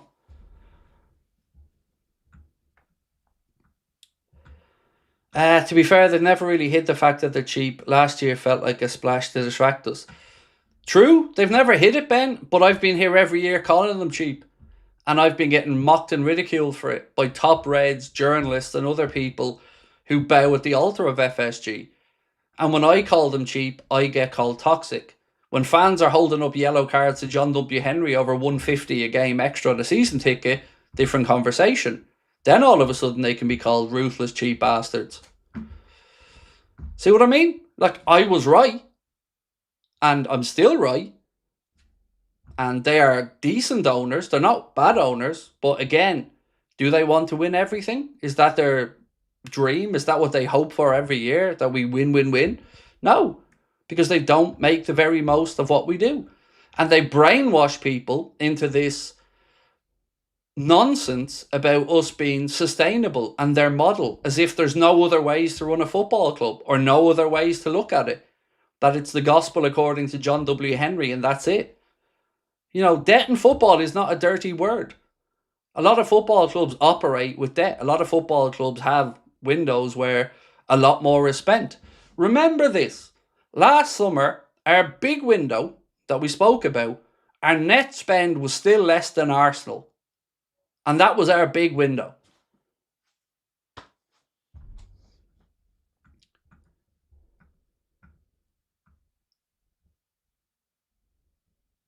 I thought Liverpool had the largest total pay for organisation all of the Premier League teams. We had the highest wage bill, Brian, but there are some anomalies to that. Because there are some things we don't know exactly what's covered in that wage bill. Does the wage bill include the rumoured 12 to 17 million that Edwards is getting? Does it include Richard Hughes' salary? Is it just playing staff? Is there consultancy fees in there for FSG or other things that maybe get put under another heading? Like, there are things where a lot of this hasn't passed the smell test at times as well, because you look at other clubs having 3, 4, 5 players on bigger wages.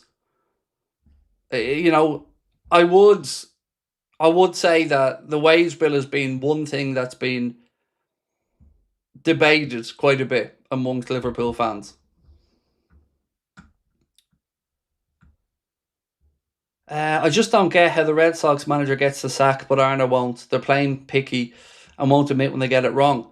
So again, I don't really understand the Red Sox, but somebody said to me that manager's card was marked by their version of a sporting director who never wanted him, and that this was the reason to make the push to get him out. Again, I don't know baseball. I don't know anything about the Red Sox. Just that's something that was said.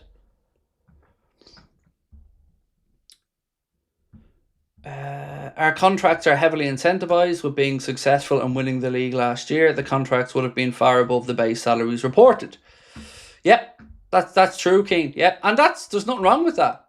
You want a successful season to be financially rewarding to the players that, were part of it.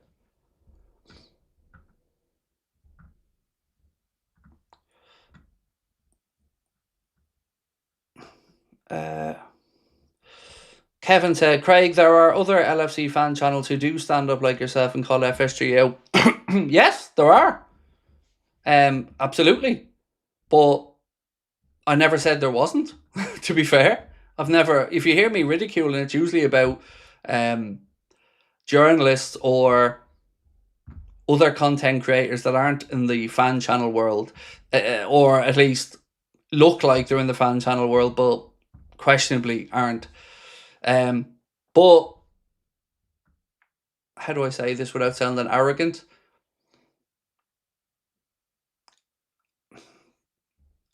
I like to think that I played a big part in giving them that ability to be able to speak so clearly, because when I started doing this, I was a lonely voice. I'll be honest with you, and I've still come in for a lot of criticism. We're not a serious channel. We're not serious people. We're toxic. We're this. I don't know what to say to you on it, but I like to think that we've played a part in being able to show that you can be okay to speak up and, back yourself and your content.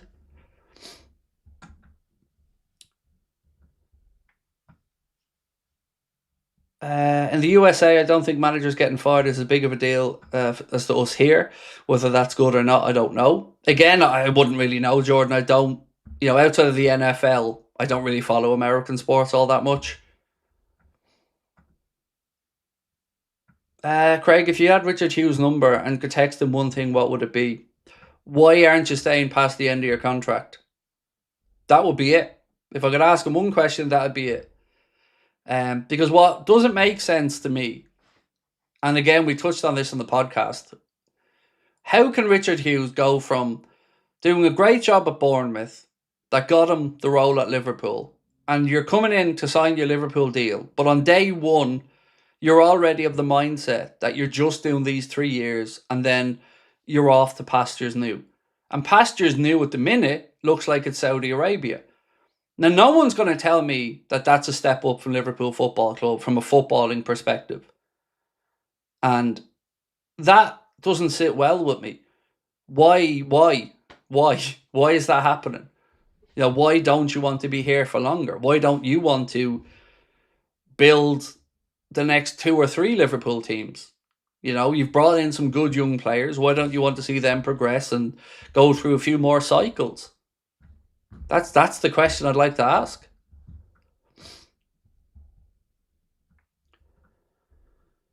Craig, it's a shame that fan channels can't come together because some of them have no interest. Look, there are people like Kopish who I think say what needs to be said. And I think they have a very good channel, and I think they're very sincere in their endeavours. And then there are other people who want to foot in both camps, want to foot in with the club and want to pretend that they are truly independent and pushing fan content. And I call bullshit on those channels that try to play both sides of the fence. Because I have reached out to pretty much everybody in this content sphere from a Liverpool perspective. And some of them have been receptive and we've done a few bits together. And other ones have looked down their noses at us and ignored us. Take from that what you will. It just is what it is. But we will always have worked with anybody. Because when I came into the content world, I was really naive. And I assumed that we were all a big family. And I assumed that we'd all be doing the rounds on each other's channels and podcasts, and we'd all be sharing opinions and, pushing each other out there, because I'm a big believer that there's more than enough space for everybody. And that, yes, you don't all have to have the same views, but I do believe that a rising tide floats all boats and that together we're stronger than individually. So I've always harbored some ambition to build like a super app of all your favorite content creators all together, but all independent. But I've never been able to really. Maybe it's me. Maybe I'm too divisive a person. I don't know. But anyone that actually knows me on a human level knows that I'm quite a rational, calm person outside of the channel, and I'm certainly not a hothead. And I certainly have a very strategic mind and a way of thinking. So, people that have worked with me, like Drawdy, as a great example, he thought that I was a hothead until he came to work for us. And then he seen what I was like. And then he seen how thoughtful I was, how deep thinking I am, but also what a decent human being I am. And I'll work with anybody. And I've reached out in tough times to red men, as an example, when things have gone bad personally or they've had a sticky situation in life, to say we're here if you need it. Always here. Despite all the other stuff, we're here if you need it. Nobody's ever reached out to us. Nobody ever invites us to charity games. Nobody ever invites us to anything. Like, we have been Baba Black Sheep from day one. And again, it is what it is. There's not much I can do about it, but our door is always open for everybody. I'd like to see a stream with Kopish. They're great. We've done a few things. Yeah, I did a few stuff with Drifty and Callum. It's gone back a few years now, to be fair. But yeah, we've done stuff together. Really good lads. Really enjoyed chatting with them. Yeah, top people. Wouldn't have a bad word to say about them. Stephen said, keep on messaging, you never give me an answer. See, that's the type of thing, Stephen, that is going to get me being defensive, bro. Because you see how many people are in the chat. I'm trying my best to get through as many. And I did get to your comment, which I'll address now, bro. But it's tough, because I have to balance between obviously trying to interact with you guys, getting through some of the news pieces that I have. And it's never intentional, bro. I promise you that. But I'll read your comment out now. Why would we get rid of Robbo and Curtis? I just don't get that. I don't know if the Robbo thing was a Robbo decision, a club decision, or both. It feels like they sat down and had a conversation, an honest conversation, and Robbo probably seen that going forward, his opportunities might become a little bit lesser. And as you get older in your career, you probably realise as well how limited that career is, and you want to play. And Robbo probably just wants to play more. With Curtis, I really don't know, because the line is that he wants more minutes.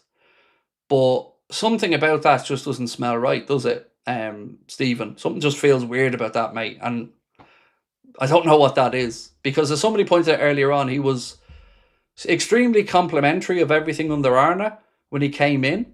And, you know, we've often said he's probably one of the few players that Arna has progressed a bit. So I don't know on that one, mate. It's a fair question, but, you know, we're at the stage now where there's been no talk of a contract extension. Links to Inter Milan, links to Aston Villa. Yeah, you know, I have my own ideas around it, and it's pretty much along the same lines as most other people. I think a lot of them just don't like the way it is under Slot, rightly or wrongly, and they want to move. That's the way I see it, with, you know, Alisson maybe wanting to move, Salah wanting to move, Robbo, you know, coming to the conclusion he did. It just feels, yeah, it feels that way. But again, we don't get communication from the club on it, so we're all... And this is something actually on the podcast Chris said, I think it was Chris, that lack of communication from the football club to its fans leads with gaps being left. And those gaps are filled by conjecture or thought processes or guesses. And that then itself can become a distraction. So I get a football club can come out and tell you everything that they're going to do, but I do think FSG could work on the communication side. And certainly I would like to hear a lot more from Richard Hughes than we have done over his tenure. Because if you're going to put a head coach in, which Arna is, then it's not fair for him to be asked about transfers, really. He can be asked an opinion on a player, but ultimately, those decisions or contract decisions, they aren't his to make. So I'd like to see Richard Hughes sitting in front of a camera dealing with these situations. Even if it's once a month, once every 2 months, something that we know he's accountable. Because it feels like him and Hughes are just, or excuse me, him and Edwards are just fucking free reign and nobody's holding them to account. And the owners are over in Boston. And I feel like they've done some damage as well. Like the reputation with journalists that we've been speaking about this season, you know, it's not me that's saying they're getting passive-aggressive messages from the club. It's like Chris Williams and other journalists. That's not good either. Because that's, again, you're alienating people who want to be part of the club and the process and reporting on it. There's just so many things like that that I think we could do better.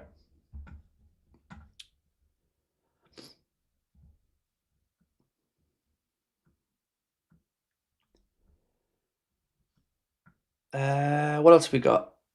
Do I know Andy Cantwell? I don't. No, I don't.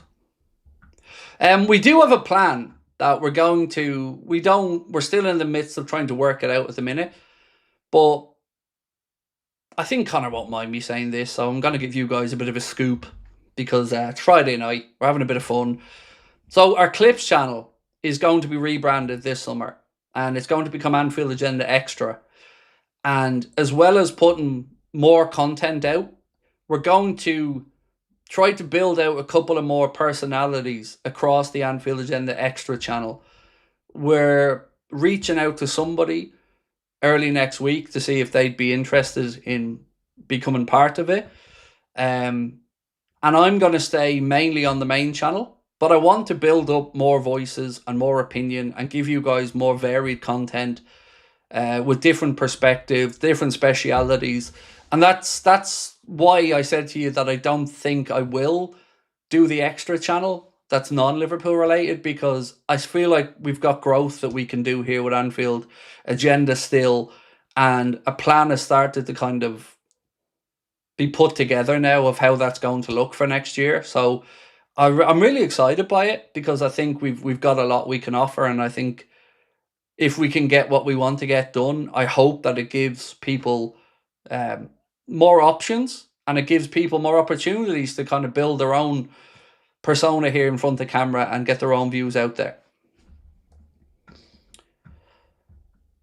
Extra way better branding than clips. I agree, Aaron, and that was one of the first things when me and Connor sat down to think about it. Connor pitched the name Anfield Agenda Extra with no E, just XTRA. And immediately I said that, exactly what you said.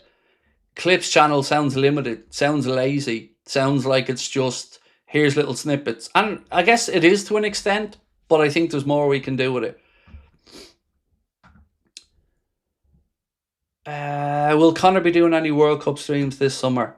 I don't think so, but I don't know is the honest answer. We really haven't talked in depth about the World Cup yet. Because for me, the process at the minute is just making sure I'm ready to go into the studio in June. So I'm getting ready for that. Because I have, big plans for the main channel for next year. But I'd like to build, you often ask what's going to happen when I go away. And I've always said to you, I don't know if the channel survives without me involved. And that's kind of the idea of what we're trying to do with Anfield Agenda Extra is make the brand, if you want to call it that, a bit less reliant on me and a bit more, give more opportunities to other people. Because I'm not afraid of anyone outshining me. I wish they would. I fucking love to bring people in, give them a chance and show what they can do. And I think this is probably the best way to go about doing it. So that's what we're going to try and do.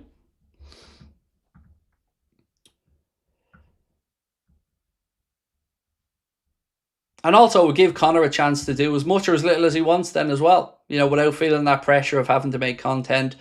Maybe Chris gets involved a little bit, and then we've one more person in mind that we're going to approach, and hopefully we can get this one over the line, and again just give you guys more opinions, more perspectives, and build out our community a bit more.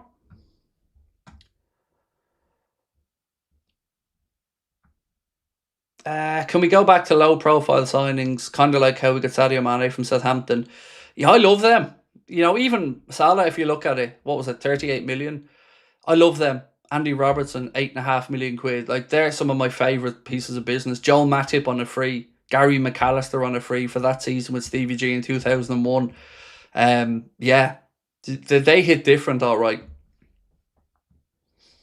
Will this person be Alice? No, because it's a Liverpool channel, and Alice is a United fan.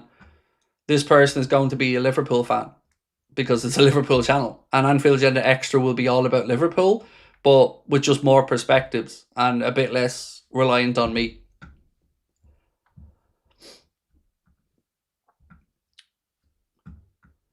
Any clues on the person you'll be courting? I don't really want to give you any because I've no idea whether they have any interest or not. And I don't want to, I don't want to preempt anything in that sense. If we get something sorted out, happy days. I'll be the first on here to let you know. But, yeah, it's not that we don't want to tell you. It's that, we haven't spoken to this person yet. So this person might say, oh, wow, I'd love that. Or they might say, no interest whatsoever. In which case, I've just wasted your time. How rich would it be if Newcastle get relegated? Look, I know they fucking hate me, Geordies, but I've always had a soft spot for them, and I always will. Last summer I took as a bit of banter, really, but I don't want them to go down. I like Newcastle as a club. I like their fan base.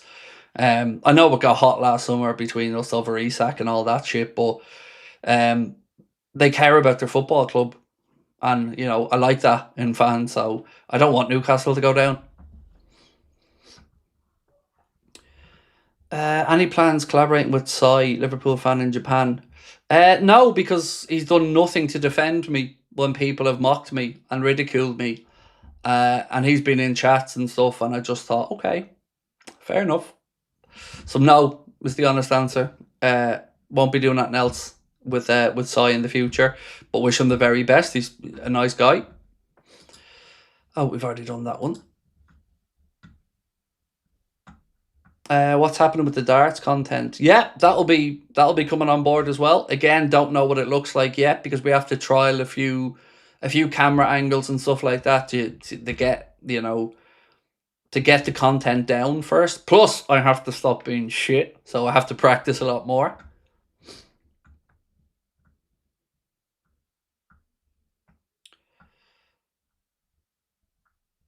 Do you think we get both Diamande and Barcola? I kind of feel, was it triple? Double D Supreme.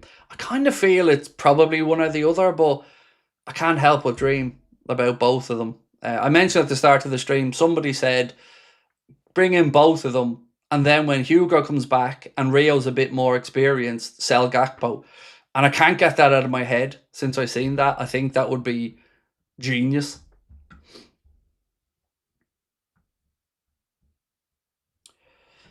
The YouTube content thing can be savage. Mate, if I told you some of the stuff that has happened, you probably wouldn't believe me. Like, currently we have at least 3 people the police are looking at for threats, blown up venues, raping my kids, just horrible, shitty stuff.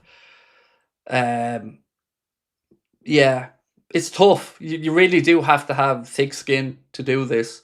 And you also have to learn what is right, which is be careful reading comments. Be careful.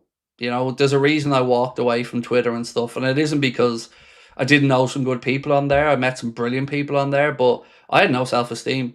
I was constantly getting rinsed and ridiculed and mocked, and misrepresented, and I couldn't do it to myself. So I decided that I'll just come on here, do what I do. Probably has a detrimental impact to the growth of our channel, but it's what I need to do to survive. So it's what I do.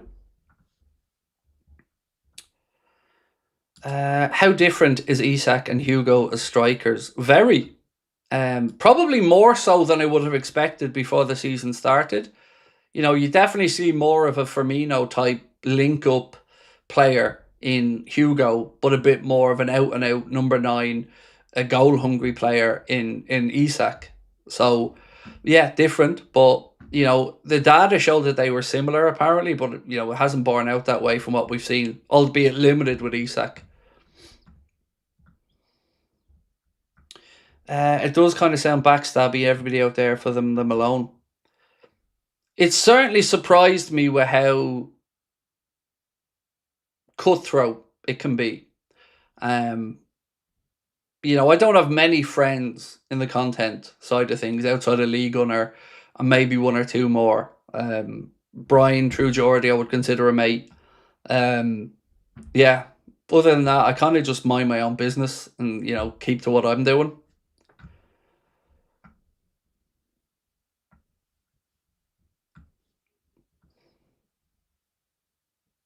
I would like to think I've enough about me to do content, but I don't think my ego would take the abuse.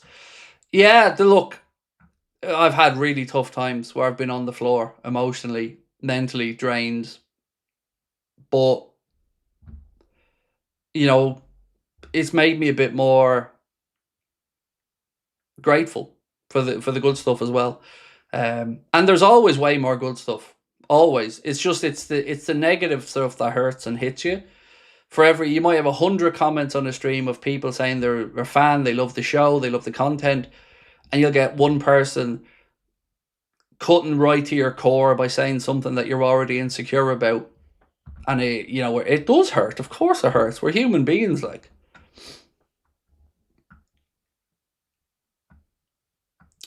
Like all content, Connor is great. Sorry, spelled it wrong, Craig. Also, keep being honest. I only know how to be me and be honest, rightly or wrongly. That's all I have, is that. Do you talk to True Geordie regularly? I wouldn't say regularly, but we we checked in today as an example with Brian, and we do check in occasionally. Look, I'm a very much a take people as I find them type of guy. I don't listen to what other people have said. I take them as I find them. And I've only had positive experiences with Brian, aka True Geordie. Only positive. He has always been very respectful and welcoming to me. He's always paid me on time when I've done stuff with him. He's always been very supportive. And when I've met him, I haven't had any regrets about anything I've done with him. I hold him in the highest of regard. And that's all I can say, He's been nothing but good to me and friendly to me and fair with me. And I'll always have his back for that. Always. I'm not a fair weather mate. If I have your back, I have your back. And he's been nothing but good to me in any dealings I've had with him, and has earned the admiration I have for him. And look, we all make mistakes. He's made some, I've made them, we'll all make them. But you look in somebody's eyes, you talk to them, and you know. And I knew it, Brian. He's a good guy. I'm eating a big bowl of pasta. It's gorgeous. Nice. I'm in week 2 of Wegovy, so I've been starving non-stop for 2 weeks, but enjoy your pasta.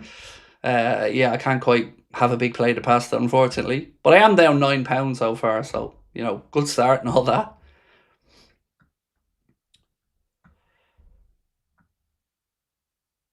Isak gonna score tomorrow.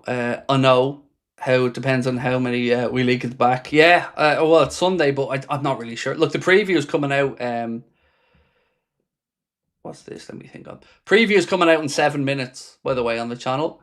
So, Arne Slot said, getting the most from Isak is definitely part of the thinking about Salah's replacement, because since I've been here, and it's the same with a lot of clubs, it is mainly a left footer on the right and a right footer on the left. I've seen Alex scoring a lot from crosses which were played from the right-footed. Trent Alexander-Arnold crosses, if you want to call them like that. So that is definitely part of how we're playing, but we try to sign the best possible available player who we can afford. Something else which also happens at certain clubs is, okay, that's the best player in the world in that position, let's try and get him. This is not how we work. We try to sign the best possible player who's available for us. Fairly common sense, that, to be fair. Yeah, but it doesn't look like some of the players we brought in last summer were ones that have settled in seamlessly to the system of how we want to play. Any advice for starting out on YouTube? Yeah, treat it as professionally from day one. What I mean by professionally is be consistent, be available, and be quick to react, and make sure that when you say you're going to be on, you're on. That's one thing we've been from day one on here, is consistent. If we say we're on, we're on. If we're not on, we'll let you know about it and we'll apologise. But yeah, be professional, take it seriously, be yourself, have fun, do it. That's the most important thing. Do it. 100% do it. I never dreamed we'd be at this stage as a channel to get to these amount of subscribers. So do it and enjoy it. Right, folks, I'm going to say goodnight. I'm going to go grab a shower. I won't be here tomorrow for Late Night Agenda, because we always take the alternative day off from live streaming. So we're playing on Sunday, so we'll take tomorrow off live streaming. Previews out in 5 minutes. We will have a podcast clip out tomorrow. I'll have 2 news videos out for you tomorrow as well. But for tonight, thank you. Appreciate you. Do hit that like button for me before you head off. Have a great weekend. We'll see you on Sunday. Our coverage starts at 2:15, and fingers crossed we can get a good result. Appreciate you, folks. Thank you for your